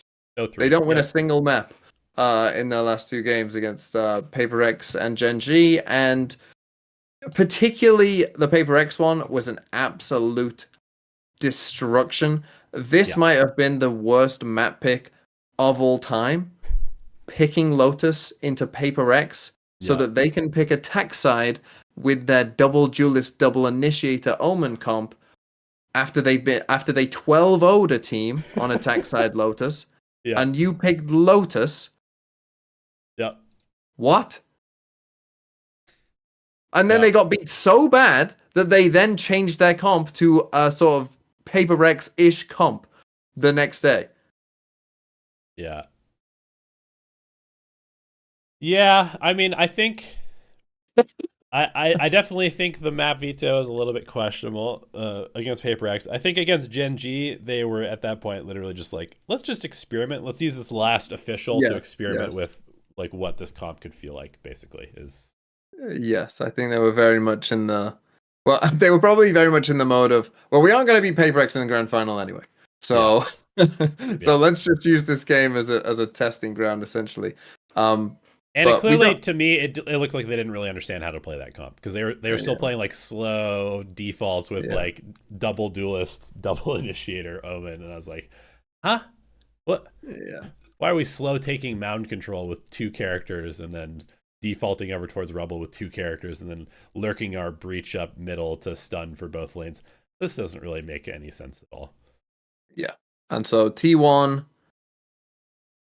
we don't have to spend too much time on this because again, we will preview Masters, next week. So we don't have to spend too much time on Pacific because we're only talking about the teams that did make it. But yeah, T1, the stock's probably not so hot, right? The T1 stock's pretty low. Yeah, I mean, I definitely wouldn't rate them super highly. I'm not like super out on down on T1? them. I'm not Okay. super down on them. I think that they could be kind of like a sneaky do damage team. I definitely think that's possible because they have shown us the ability to beat top level teams in Pacific.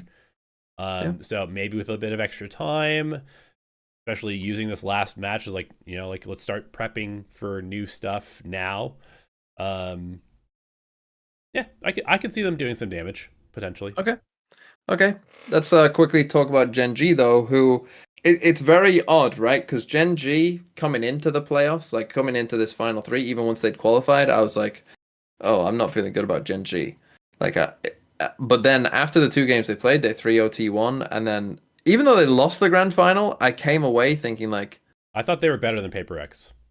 yeah, I came away feeling good about Gen G, even though they lost. I was like, oh, okay. And I mean, particularly texture in some of these maps was just, I mean, the Lotus map was just unbelievable. And the Icebox, to be fair, as well, even though they lost Icebox. But on those 2 maps in particular, and obviously broke the kill record in this game, but like, he was just unreal. And like, you think of like Paper X, like they might be the most mechanically skilled team in the entire world, and he's just diffing every single one of them. Like, it was truly a sight to behold. Really, it really was something pretty special. Yeah, he's a special player. He really is pretty insane. And to be perfectly honest, I thought that the overall like macro and strategy for Gen G was better than Paper X, but I thought Paper X were just kind of not necessarily getting like lucky, but they play a very high risk, high reward style. And if like their aggressive defensive plays hit the Gen G core, they win the round. If they miss the Gen G core, then they're playing retake, trying to like chase Gen G as they go and plant the spike, and it becomes difficult. And I feel like a lot of their aggressive calls were hitting on this particular series, which allowed them to often win rounds that maybe they wouldn't have if the round had played out normally, So yeah, I don't know. I'm not like super down on Paper X, but I am a little bit worried for them. And honestly, I think I would maybe rate Gen G as the better chance to go deeper in this tournament than Paper X. Even though Paper X starting playoffs. That's a good point. Yeah, maybe not. If they were to both play the same number of games, I would maybe pick Gen G to go farther. But that's a good point. Yeah, I thought Gen G. One thing I've learned about them is they just can't play a second half of a map 5. Yeah, they just fall apart in the second half of a map 5. Like that's just the truth of it. Because like That on map 5 split, we're both playing double duelist Storm and Viper. Like I'm thinking they get 7 on defense. I'm like, oh, they're gonna win. Like Yeah. there's no way they lose. And then they lose. They only win 1 attacking round, and it was like, wow, okay. And Paper X I think turned up for that second half of split. Like they really like peaked at the right time of the series, I guess. Yep. And yeah, but Gen G, just if you're a Gen G fan, just know that they need to close out in 4. Right, Yeah. it needs to be done in 4, Yeah. and then you can keep going. But then okay, you quickly touched on Paper X that maybe you're a little worried, and I share those fears with you. That obviously Paper X are good. See, it's always kind of a weird thing with Paper X of like the style that they play is so extreme that it's kind of on the other team to like, can you either keep up with it or can you figure out a good enough plan to, contain them? Yep. It kind of always comes down somewhat to the other team as well, because like what Paper X are probably going to be, and that's not to say that Paper X can't play bad or can't play good. They definitely can and definitely do. But some teams just could. Some Paper X games are already won from like the first round Yeah. because the other team just can't deal with it, and it's Right. just over, right? Yeah. And probably the same is true somewhat the other way. I think back to the like in the grand final against FPX that they played at Copenhagen, like even though they won 2 maps, there was like just the maps that FPX won, it was like, oh, they have a very good plan of like Yep. what they're gonna do, and like this is gonna be Paper X are flying uphill that whole game. So if you, Yep. yeah, it's an interesting one for Paper X, but I think with the extra time that they will get from starting in playoffs, and like they're just not the team that you want to play. No. Like after you get like you've probably played some close normal games. Oh, we got through to playoffs. Let's go. Who's our Yep. first opponent? Oh, Paper X picked us. Oh, we're in trouble. Like whoever that first game is, you're just gonna be in trouble because you know that they're just gonna be on top form. God, I would kill for like a Paper X EDG. I guess they can't play in the first round of the playoffs, but a Paper X EDG crowd going crazy. I would kill for that game. It would be so good. Yeah. Dude, imagine that's the final. Imagine Oh that my would... god, that would be insane. That would be insane. A Paper X EDG final. Oh, in sign me up Shanghai. for that. Yeah. Yeah, sign me up for that. 100%. But is there much else to say on Paper X really, other than like we'll see? No, I think one thing I will say is that I don't think Jing is quite back in form. Like I think Yeah. he's definitely like enabled the team to kind of get back in form, but he himself is definitely not at the level that he was. He doesn't look quite as sharp. He like seems to be a little bit out of position sometimes. His entries are, he still has like crazy entries, but they're not as consistent as they were. I do think he's gotten a little better. I think you definitely Yeah. saw like when he first came in that it was like he's just a little slow to things. Like he's definitely still catching up. He has gotten a little better, and so hopefully by the time we see them in Shanghai, like if he is fully back to Jing, then Paper X have a pretty good chance. Yeah. Let's move on to EMEA, shall we? Yes. Your favorite region, your favorite team. Let's talk about them first.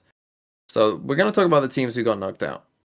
And let's talk about Liquid, because here's the thing: Fnatic ended up winning. You had to bring Liquid into this episode, didn't you? We need to talk about them because Fnatic ended up winning EMEA.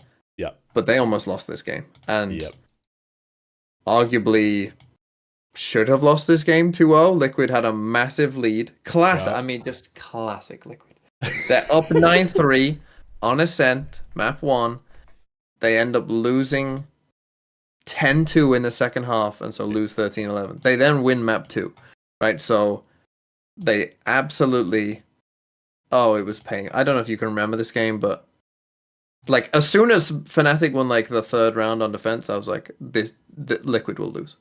Yeah. And like straight away, it was like, oh, Liquid are gonna lose this, and they did. Yeah, I mean, man, like, so I guess first of all, the Fnatic that showed up in this game was not Different the Fnatic that won. Different team, absolutely different team. But the Liquid that showed up was also a better version of Liquid. Like they have gotten consistently better over the course of the year. So this was like, I remember watching this and being like, oh, this is not offensively bad Valorant. And like this is, this is gonna be a pretty this is gonna be a pretty competitive game. And it really took Fnatic like waking up and snapping out of it and be like, oh, we're Fnatic. We're the team that won 2 tournaments last year. We're not losing to this team again in EMEA like we did last year. And at that point, I think we just saw kind of like the experience, the championship mentality, the individual player skill really kind of like come into sharp focus for Fnatic. And it just kind of exposed Liquid as like, well, unfortunately, their players are a little bit worse than Fnatic, I think, across the board, except for like, maybe Nats, Yampy. It probably a little bit better for Fnatic across the board. Certainly the pedigree, certainly the experience in big games. And, Liquid has players who have kind of a history of falling just short of stuff as well. And it's just kind of rearing its head again. So it's unfortunate for Liquid. But whatever. It was an improvement. It was an improvement for them. And it's an improvement for the Valorant scene because it snapped Fnatic out of whatever they've been in for the first season. Yeah. Because the next 2 games that they played, and especially the grand finals, was like, yeah, okay, this team, like. Okay, the next team though, Navi. Now here's the thing. I think early on in this playoffs, everyone kind of said like, oh, Navi, whoever loses Team Heretics Navi, they're going to be unlucky because the best 3 teams are on the same side. I think with Fnatic's kind of emergence, reawakening, I don't think that most people would probably agree with that now, but I do think you could make an argument that, Navi and Heretics, Navi Foot, are pretty close, and probably Navi Fnatic, right? They're probably the closest team that didn't make it. Yes. Right, like in terms of their overall level. Do you agree? Yeah. You could replace any of the 3 teams going from EMEA with Navi, except for maybe Fnatic at this point. But certainly Foot and Heretics, you replace them with Navi, and you don't feel like you're sending like a worse version of the best 3 from EMEA. Yeah. Yeah. So they got a little unfortunate. I do think that. Again, it was a fairly close game. I mean, this Lotus game was wild. A no Viper Lotus before the Viper nerf. I mean, even after the Viper nerfs, if I'm being honest. But like a no Viper Lotus in 2024 was an interesting watch for some reasons. And then, Split happened as well. And Navi, like, the Split attack side, they win 6. It's fine, but then Heretics just destroyed them on this defense side. And obviously we've seen that weakness, if you remember that Team Liquid game they played where they, were 10-2 down after their defense side was, really bad, but then ended up winning on their attack side. Like, that seemed to rear its head again a bit for them there. The Heretics just have Navi's number apparently. They beat them to go to Madrid, and then they knocked them out here for the Shanghai as well. Unlucky. It is weird. I mean, Navi I think they definitely have some issues, and it's hard to pinpoint what it is. I don't know if it's like kind of like breakdown in like crucial moments of communication or whatever, but they feel a little bit individualistic as a team. Maybe is what I think it feels like. I think one big problem that Navi have is that in 2024 you can't get away with their Angel trolling. Mm-hmm. Angel can't have a bad game like he does. Mm-hmm. Sometimes, like, they just won't win games if that is happening because it's 2020. Like in 2022, you can get away with it because your other 4 players are better than everyone else, and no one knows what they're doing. So, you can get away with it. In 2024, I really do think that, like, if Angel is just dying all the time, stuff like that, like it's just not gonna go well for you, right? Like he's minus 12, he's minus 5 on first deaths.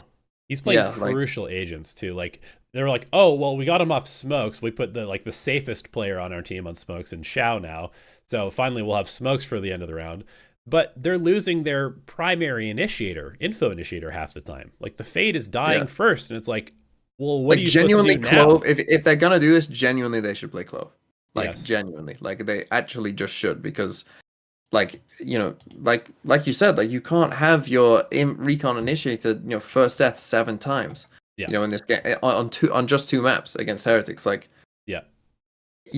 only MiniBoo has more first deaths, and he has 9 first kills. Like it just or Zipan as well does as well. But again, he's 8 and 9. Like you can't be 2 and 7 on your recon initiator, right? Like it's just There's a reason why Leo is the number one support yeah, recon player in the yeah, world. It's because he never yeah, dies first.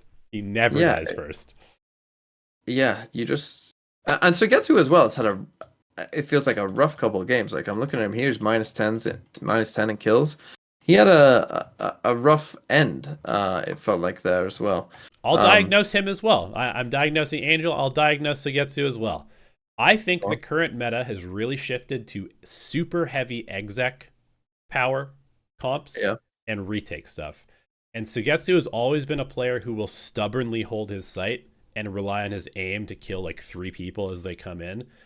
And that's getting harder and harder to do. I think the thing that you'll notice about a player like Benji being really good is he knows when to dip out. He'll get one and leave, or he'll even just give up the sight and play with his team for the retake. Whereas Sugetsu is constantly just like stubbornly holding his sight, and he's just getting bombarded by 4 players, fault line, double flash, and he can't do anything. Like, it doesn't matter how good of an aimer you are if you can't see the fucking game, Yeah.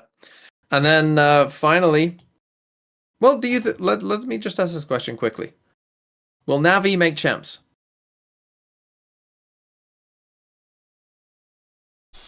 That is a tough one, and it's weird for me to have to say that, but I think they have a very uphill battle.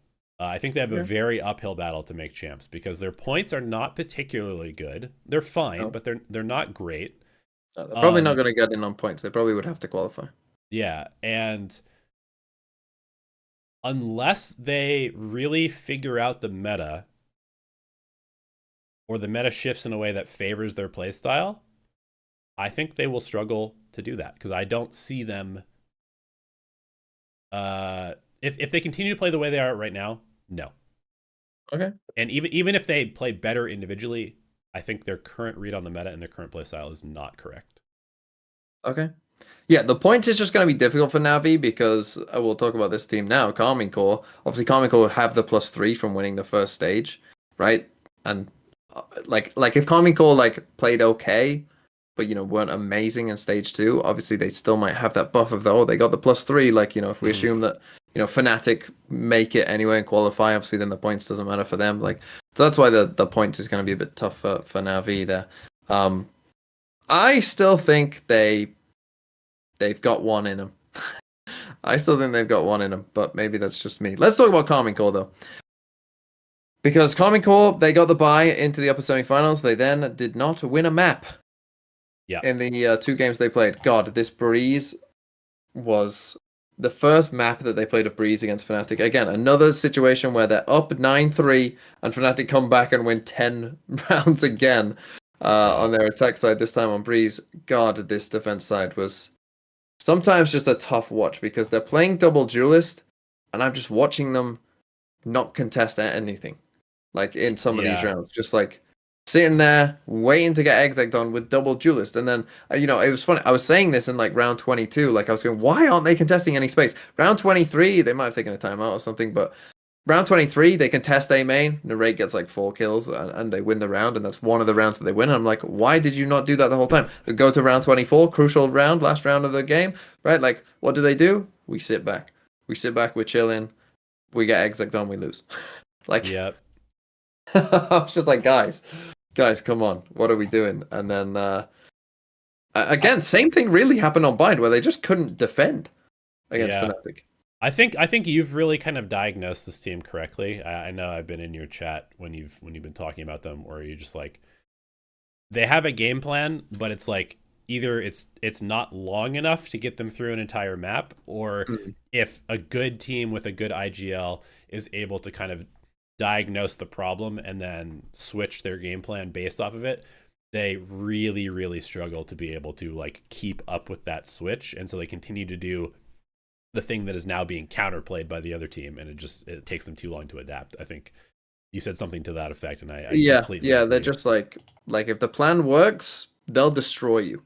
Yeah. If you can't beat their plan A, they will destroy you. If you can beat their plan A, you'll probably win. Because again, Foot, this this Icebox is one of the most one-sided games of Valorant you'll ever see. Like there were quite a few clutches in there for Foot. To be fair, they did win. They did win the odd clutch in there, but this game, this Icebox game against Foot, was 13-3. Kamiko won both pistols. It is hard to lose 13-3 winning both pistols. Like, just think about that for a second. Yeah. Also going to point out, they won 3 rounds. All 3 of them were 1v1s that they won. So I'm talking about Foot won a couple clutches, but so did Kamiko to win any rounds. Could have been 13-0. It could have been a 13-0. They won the first pistol, they won the second round. They then lost every single gun round on their defense. They won their attacking pistol. They then lost the second round, even though Foot didn't force, and then lost the game. Yeah, this was a really tough one. Sunset was a bit closer, but where are we with I'll ask you the same question about Kamiko. Well, I mean, Kamiko could make it through the points, but do you think that Kamiko, could qualify without needing the points? What would you put their chances of doing that? Man, I kind of feel like this team, I almost hope that this team just kind of like shifts their perspective to be a little bit more like Team Heretics. Like really kind of be like, yo, this is a long-term project, but it's hard because you came out so hot, right? Yeah. And so the expectations are immediately so high. And God, this team is so young and inexperienced. It's so so fresh, Like sure, Magnum has been on Fnatic, but is that the new lingo? It feels like you're bringing back your lingo from the 1990s. Yeah, these guys are so wicked, bro. They're wicked fresh, bro. Yeah, sick. Okay. But for real, like these guys and their inexperience is just constantly showing. That's kind of what you're describing, is the inability to like read the game and adapt and not succumb to the pressure and have these huge comebacks. It's all inexperience. And it's like, you kind of can't expect anything else from these guys, right? The fact that they've done so well is insane. It's like such a good accomplishment already. So to answer your question, I mean, sure, like I guess if they get like a really good read on the next meta after the Viper nerf happens, and maybe that won't change things, who knows, but like maybe a new map pool, some other nerf. Brim was just buffed. I don't know if you saw that, but the smokes are now bigger, which is actually a pretty big deal. It's a pretty big deal to have bigger smokes. Yeah. There's clearly going to be some smoked. You can smoke with Brim on A now. On Sunset. Let's fucking go. Yeah, I mean, we'll see. And B. If they get a good read, I could see them making a run. I could see them making a run. I actually see a very similar thing happening where like maybe they make a run, they make it to Shanghai through the playoffs, and then they just kind of bomb out of champions. I could see that happening where it's like they get a good idea, it works for a while, teams figure it out, they can't adapt. But then next year they're really good. We'll see. Yeah. I think long term, Heretic. Long term, I think EMEA between Foot, Kamiko, Heretics, Fnatic. Like I at this point of the season, right? It would be shocking if any of those teams made roster moves. So you would expect that like next year, those 4 are gonna be, coming in. They know what they're doing. They know their teammates. We're all feeling good. Like you would assume that those 4, the EMEA is gonna be cooking at the start next year with those 4, which again for teams like Liquid, Navi, maybe some orgs that we're expecting to be up there, maybe we'll see. Okay, I think we should talk about the other teams like maybe next week. We've already somewhat touched on them a little bit. Is that okay with you? You mean like the Foots, the Heretics? Oh yeah. We'll preview them next week. Yeah. We don't even know who the Heretics 5 is right now. Yeah, so, we don't even know Heretics roster yet, so what's the point? Let's go to Americas then. Your favorite region? Is that true? Have a favorite region? I don't Americas, know. They all just play the same comp. I like the style that they play. I think it's good. Yeah. But they just all copy each other. There's no originality in Americas. Americans are pretty uncreative. It's unfortunate. I don't know. I really like this region. I really enjoyed the end of EMEA as well, honestly. And I wish that I had a better time slot to watch Pacific, because Pacific was super exciting. I just kind of like the game. I don't really have a favorite region. I like whatever team is doing the game, cool man. Stuff. Yeah. I'm married to the game. That is what it is. Married to the game. Okay, let's talk about some of these teams then. So let's start with Loud, actually, because we already talked about Loud somewhat. Hmm. They lost 2-0, of course, to 100 Thieves and bombed out. You talked about Sadak, saying that things aren't good. I mean, they got rolled, really. Like, I mean, they got rolled in a way that, like, again, I remember that Cloud9 versus Loud Icebox game, and talked about how, like, I don't think I've ever seen Loud get stomped like Yeah. this before, certainly by a team that isn't like the best team in the world. And here we are again. 100 Yeah. Thieves across 2 maps. I mean, Cryo played an absolute, like, Cryo's a great player, obviously, but he played a life game here, right? He was 47 and 15 plus 32 across 2 maps. Like, he played an absolute life game against Loud. Yeah. But it was an absolute destruction. And I think in this game, this was the game I think that everyone woke up and thought, oh, 100 Thieves, they're like for real, for Yep. real. Um, Yeah. Anything I to say mean, about Loud though? Let's fuck 100 Thieves. We'll talk about them next week as well. yeah. I mean, I picked Loud to be first. Like, so obviously I look like Oh. completely stupid.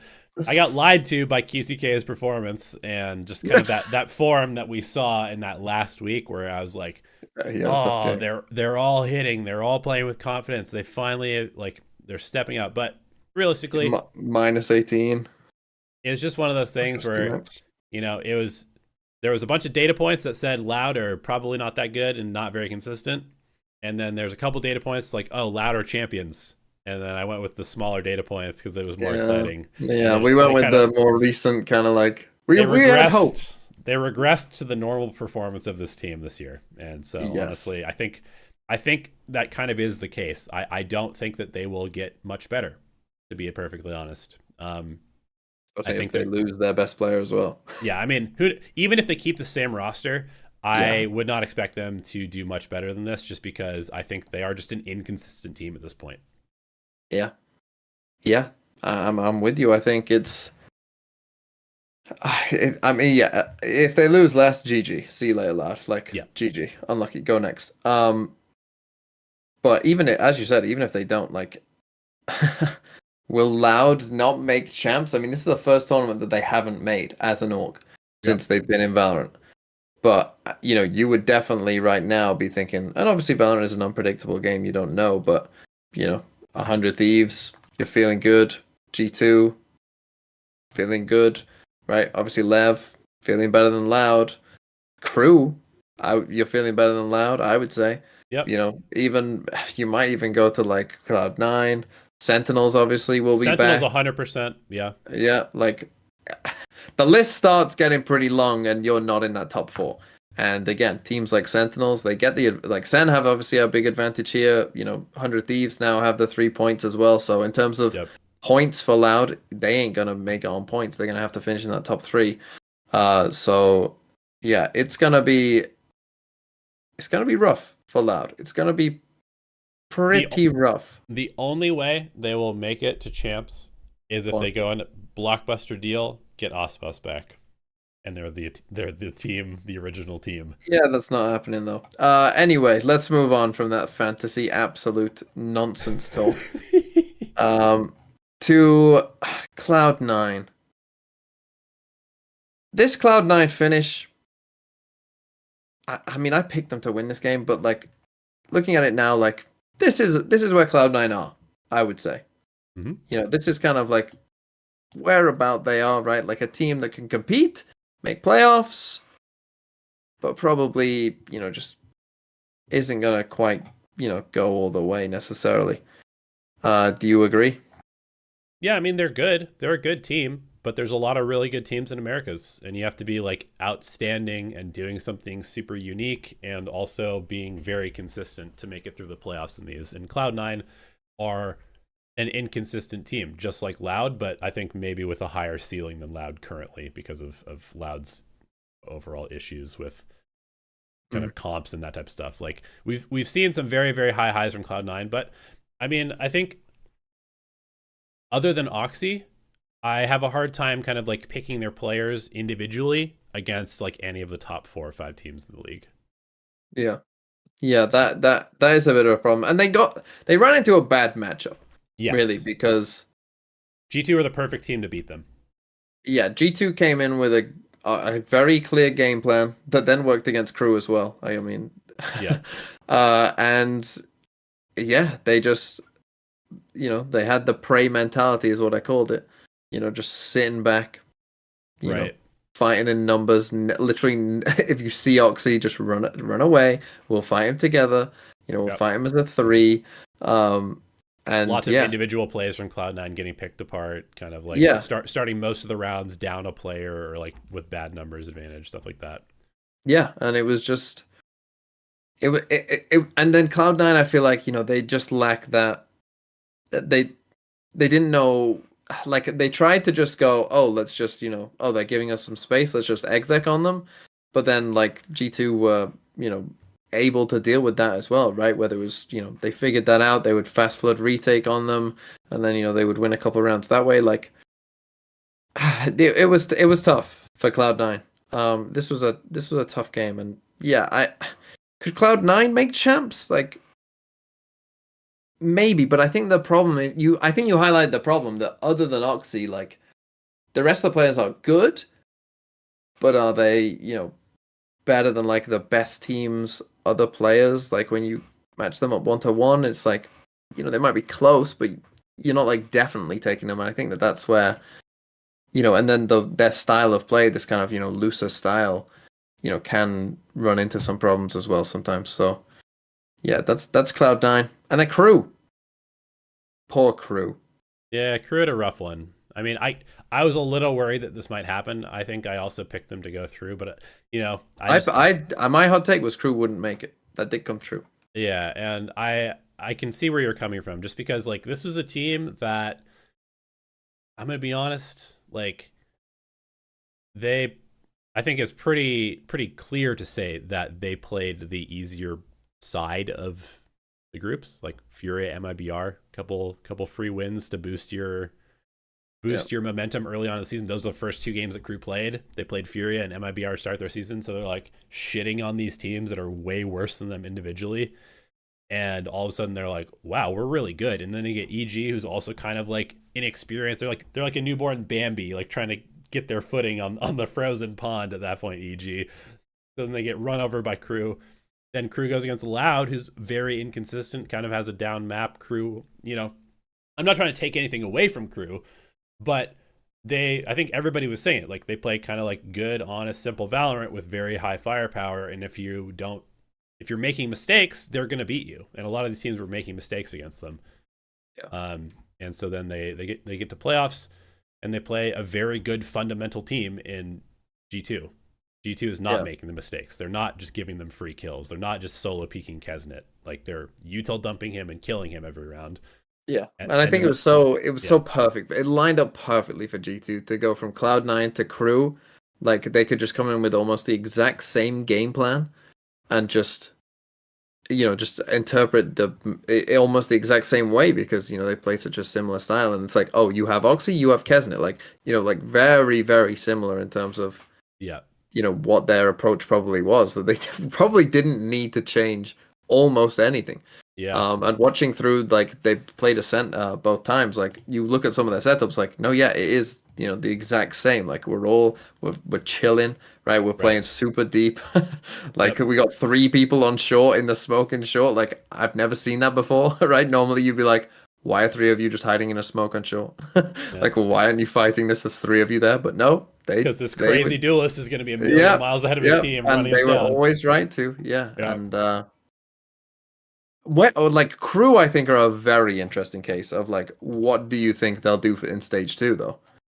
Yeah, I mean, so obviously they go out to Leviathan 2-1 in the lower round 1. Pretty banger game, honestly. This was a good game. It was fairly one-sided on 2 of the maps, but the games were good, and there was lots of good moments of like, oh, it's Kesnet versus Ospas. Now Heat's stepping up. Now, King's making a hero play. It was kind of like, it was refined jail Valorant is what I'll call it. the icebox in particular was like very swingy back and forth, like very like, I really felt like Crew were gonna win at some points, and then like, oh no, like after Crew won the second pistol, I was like, oh well, Crew, congratulations. Like, oh, what a disappointment for Lev. They aren't gonna make an international, and then Lev just like come back, and like Aspas is winning rounds, and and Tex is going crazy on that map as well. Like Yep. it was a very swingy game, and like Shy standing up, and like you felt the tension of the moment. Like Yeah. it was a very tense map. But after Lev came on top of that one, like, and then I mean, really, if you look at Sunset as well, right? Like Crew won like a lot of rounds in a row on their attack side. They won what, they were 7-3 up. Yep. And then Lev like just got to scrape, like this is why winning a pistol is so important. Like they win a pistol, so they scrape a little rounds at the end, and then it's 7-5, and then their attack side they destroyed them. Yeah. So Crew, Crew, where will Crew are in a good spot though, right? Because they're 5-1. The same is true Yep. for C9 actually as well, right? Yep. That they're 5-1, and for those of you who don't know, Split 2 takes all of the rankings, like the table combines, and we just end up in all the teams in one big league table. It's the top 6 that make the playoffs. So Crew But are obviously, currently the #1 team in the entire league. Crew have a good map differential. They're 5-1.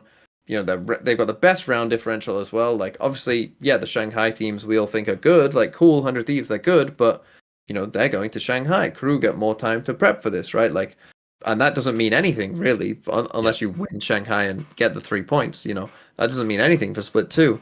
So really, teams like Crew and Cloud9, obviously they have a much tougher schedule, right? Like you look at their group. Okay, you're gonna have to play each other, Cloud9 and Crew, G2, Sentinels, and then who knows what NRG will be, but Yep. it can't get worse. Yeah. Yeah, exactly. So it's it's gonna be tough for them, but they're in a good spot. Yeah, I could see them doing pretty well. Like I think maybe more time, Heat integrates better. Hopefully Adam can keep this team kind of like on the right track. Like they seem to be kind of gelling well as a team, but they also hadn't really had any setbacks. So, will this team kind of lose confidence in themselves? Will there be some fracturing of identity? Or will they just be like, we got a little bit outstratted by G2, and we lost a really close kind of regional rivalry against team and players that we know really well. Unlucky, we'll come back stronger. I could see them finishing anywhere from like a 7th to like top 4, top 3 potentially, depending on which direction they go. Yeah. Okay. And we have to remember as well, like obviously right now we're all feeling good about 100 Thieves and G2 and Lev, but probably at least one of those teams is going to have like a heartbreaking exit to the tournament, and it's going to be feeling super down, and come and then have to start straight away for Split 2. Like that's going to happen to these teams. Yeah, like that's going to happen to someone. So we're feeling good about them now, but honestly, maybe by the time we start Split 2, like a rejuvenated Crew come in and are just good and still win. Yep. Good for you, Crew. I hope you make champs. Well done. I like when Crew are good. Yeah, they're fun to watch. Let's just ever so quickly talk. I mean, do we? I don't even want to talk about AG and Nova, because I mean Nova in particular I think are frauds. AG played some okay games. Should have been Wolves. Should have been Wolves in one of these games. For those who missed it, we're talking about China now. Yeah, we're talking about China. Trace didn't make it.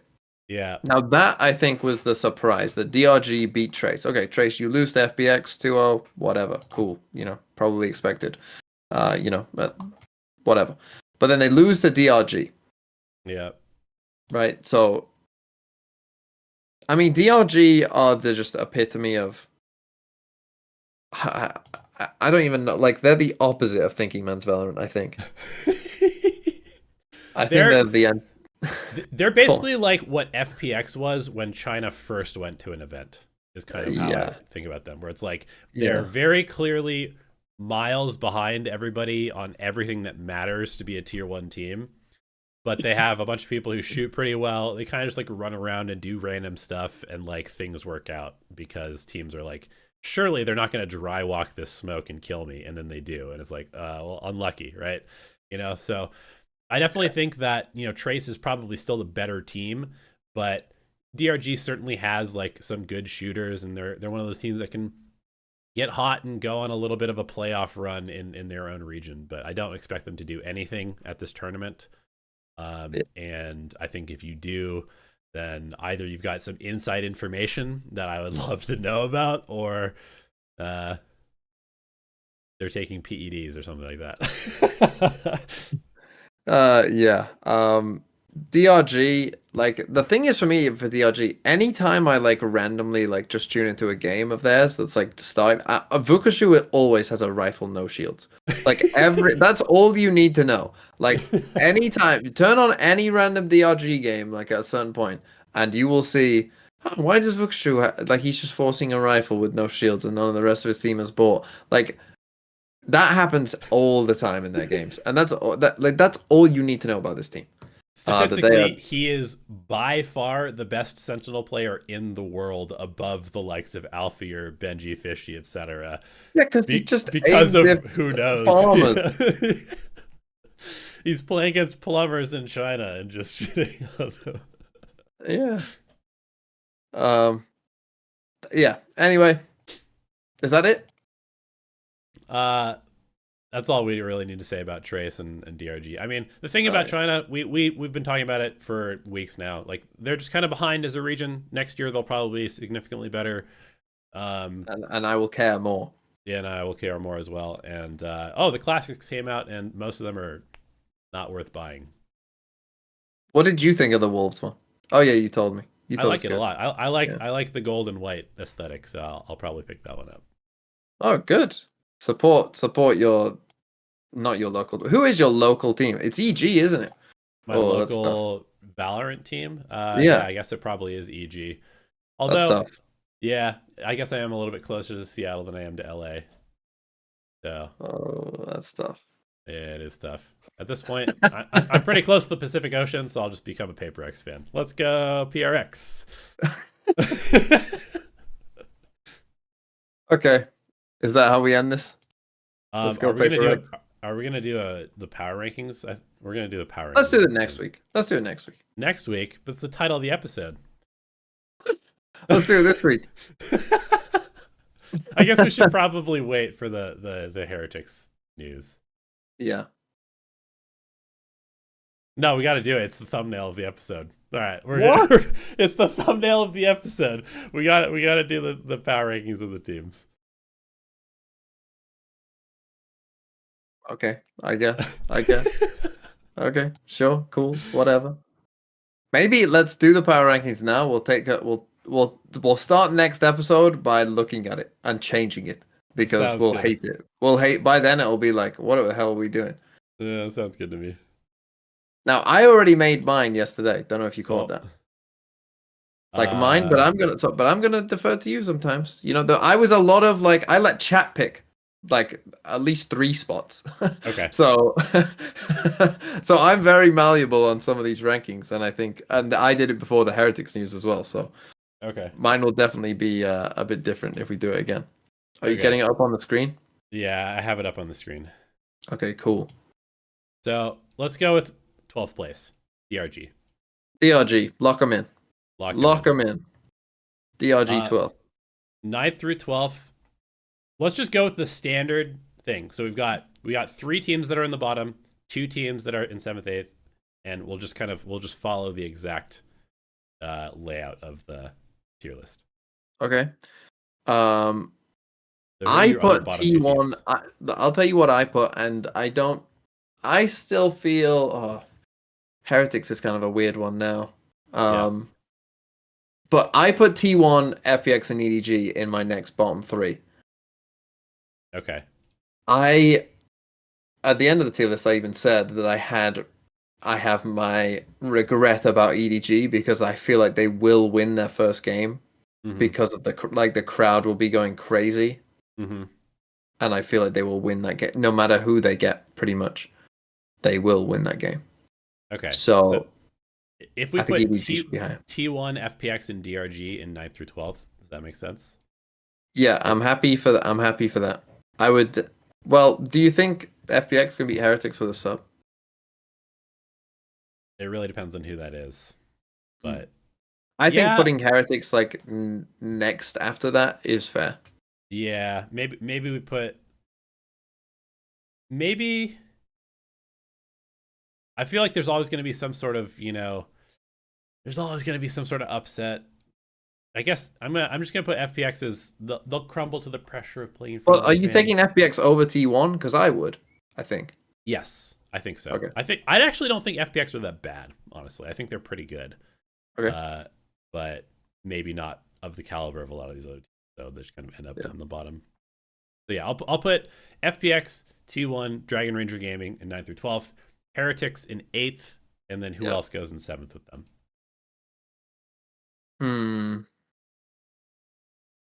For me, it probably like I personally, and I think I put G2 in 7th. I think I would say it's between EDG and G2 and Lev and Foot. Yeah. I think there's a Yeah. big clump of teams that we need to get through. I would say Yep. that those are the next 4 in some order. I think that I'm going to put G2 there Okay. because I think G2 I mean, I don't know if you saw the tweet from Josh RT afterwards. No. He's like, has anybody ever played 5 days in a row finishing in a BO5? Because I've never been this tired in my entire life. Yes, I can imagine. And now they're literally like, oh shit, Like we're the going to China. longest BO5 ever as well.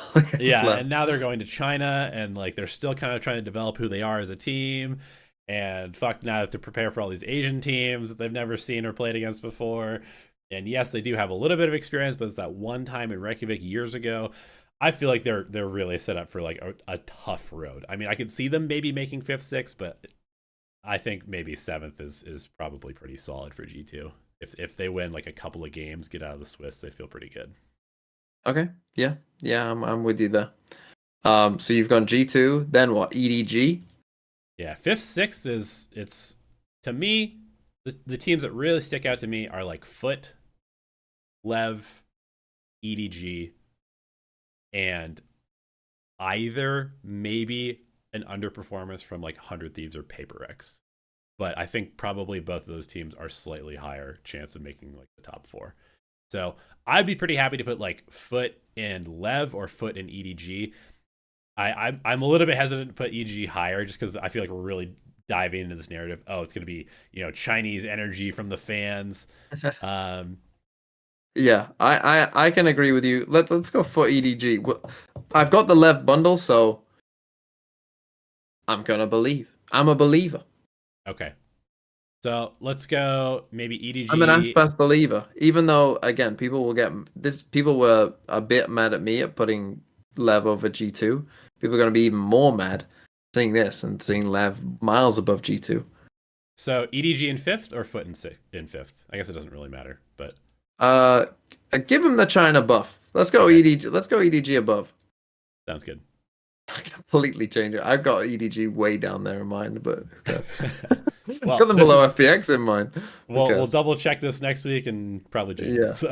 Yeah. Who have we got left? 4th, 5th, we've got Lev, Genji, Paper X, 100 Thieves, and Fnatic. Stick Lev in like the next spot, 5th, I guess. 3rd, 4th. Oh, fine. Stick Lev in 4th. Oh wait, we're missing one team in the bottom. I just realized. So I'm gonna drop Heretics to 9th, drop Foot to 7th, drop EDG to 6th, Lev 5th. Okay, thank God. Yeah. Okay, Lev 5th sounds. I can deal with that. Okay. And so then 4th. I think I put Fnatic in 4th.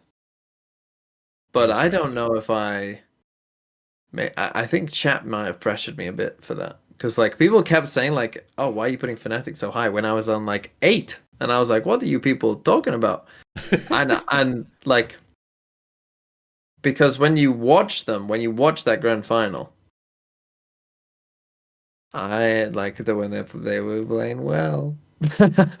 And like maybe, who knows, they'll do a bit of a loud, right, and they'll return back to probably maybe somewhere in between like their liquid game and their grand final game. But I do think that that's less likely to happen because they got a lot of good players. Yeah, I am having a very hard time putting Fnatic anywhere below the top 2. Okay.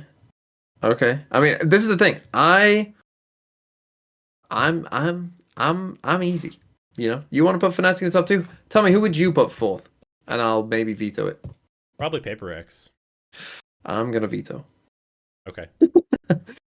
The reason is I understand what you're saying in that sometimes, they do look a little shaky still and stuff like that, but I still think there is that I think that they're just overall experience, and I think Paper that X. Paper Rex's overall experience, and they're just I think they'll like in that grand final, right? Like map 5, like second half of map 5, I feel like it was like they still knew like they could do it and like still had the stamina to do it and played a really good half at the end. And I think that in big pressure, moments, whatever, I think that I would put them still above Genji, even if you think that Genji did look a bit better in that game. I think that Genji still have problems that they showed throughout the split. I think Paper Rex. That's fair. That's fair. Yeah, and Paper Rex did win. Yeah, that is true. Yeah. Okay. So I guess the only team we haven't really talked about is 100 Thieves. Do you think that 100 Thieves is the clear favorite to win this tournament? I know that you have a massive Paper X bias, but I assume you have Paper X first. I assume you. I did have Paper X first, but my first initial, because I ended up with Paper X and 100 Thieves in the top 2, and my first initial reaction was 100 Thieves should be number 1. Mm-hmm. Like that was my first thought, and so if you want to put 100 Thieves 1, I think go for it. Like I have no problem with that really whatsoever. I think other than clear favorite, I wouldn't call them a clear favorite. I might make them a slight favorite. I think the 100 Thieves are, if they turn up game 1 and instantly are in that snowball mode, they'll win the tournament. But I do think there's a world, and I don't know if you saw the Boostio thing about he can't walk or something. Which who knows if that'll be a problem by the time they go. I don't know. But I mean, the dude was winning rounds with no mouse, so it probably wouldn't matter. I think that I think that the first game, whoever 100 Thieves get in that first game, and who knows, maybe they're picking an easy team. Maybe they get the first draw and they just pick someone who's easy and they just stomp them, right?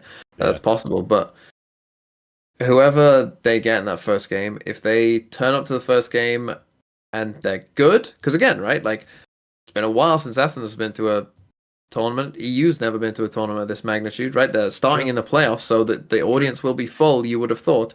The Cryo, it's been a while. It's nice spitting like bars. What's the next? Yeah, apart from Boostio, again, it's this thing. Like apart from Boostio, it's been a while for them all, right? Like it's been a while since they've been in like this high pressure of a game. So I don't know. They might, do they retreat slightly into their little shell? But that's the thing. If they come out firing, they'll win. I think they'll just be an unstoppable. Yeah, if they get like a first round matchup against like G2, for example, like if G2 makes it out of the Swiss and they get to pick G2, it's fucking over. Yeah, I think that's the thing. Like, I think I think 100 Thieves, if they get the first pick, that legitimately might win them the tournament. And I'm not even being like, if the difference between like the first pick and the fourth pick, if they just get stuck with Genji, that's tough. That's tough. They could be in some trouble, right? Because again, like Genji are going to shoot back. Like they aren't going to destroy Genji. It's going to be a game. And so that might set them back. But like you said, like if they can pick if they can pick one of the Americas teams, that would be very good for them. And I think if you're 100 Thieves and you do get that first back, you should pick an Americas team. Honestly, even if a Chinese team is in there, as an FBX has snuck in, I would still pick an Americas team that you can beat. That everyone's gonna know like we're the better team. Yeah. Like there's nothing that they I would pick them, or like maybe if like Heretics like significantly hobbled or something, but manages to make it through, something like that. But yeah, I agree. Okay, so let's get the third and fourth locked in. Are you picking a Genji? Are you picking a Fnatic? Are you picking? I think the way you've kind of described this to me, and I don't necessarily disagree, because I think the top. I would personally say put Genji 4, Paper X 3, Fnatic 2, 100 Thieves 1. Is that a list you can agree with? 100 Thieves 1. Who else are you putting 1? Fnatic? I mean, okay, let me put it this way. The 3 teams that I think are most likely to win this are 100 Thieves, Fnatic, and Paper X. Yes. So any of them could be 1. Yes, I agree. I think that the top 3, I would put Gen G 4 personally. I think that's where I put them in mine as well. And then I think you can put the. Oh no, did I put Gen G 3 over Fnatic? I think I did. That was probably a mistake. I think that was Twitch chat. I think the chat kind of got me on that one. But no, I would put. You ordered the top 3. You ordered the top 3. I don't want to put 100 Thieves first. Okay. Put Fnatic first then. People are going to be so mad. No, it's fine. People are going to be so mad. It's fine. What if we go Paper X first, Fnatic second, 100 Thieves Why are third? you worried about the people? You don't believe in Paper X. I know you don't. I do. But you don't. Just so the people know, I do. Stop putting thoughts in my head, TMV. Paper X, Fnatic, 100 Thieves. 100 Thieves, Paper X, Fnatic. Fnatic, 100 Thieves, Paper X. Which one sounds better to you? I want you to decide. I want you to rubber stamp it. All right, I'm putting Fnatic 1, Paper X 2, 100 Thieves third. Alex almost broke his desk. He's having a bad time. That's the narrative. That's what we're going with. Elma Putty, turns out, genius. Especially when Mini's there as little Ratatouille controlling him from the top of his head with, air. Ratatouille! Is Mini going to Shanghai? That's the question that need to be That asked. is the question. Is Mini going to Shanghai? Who knows? Is Ratatouille there to control? That's a crazy. Mini, I did not mean any disrespect. I would say Elma. No disrespect. That might have been a little out of pocket to say. It's just a funny image that popped into my head. This is a crazy image. All right, we're locking it in, guys. That's the power rankings. Anything else you want to finish the episode with, TMV? Or are you tapped out? I'm out. All right, guys. Thank you for tuning in. We'll see you next week for the full preview of the matchups and everything. Till then, make sure you subscribe to the channel, and we'll see you next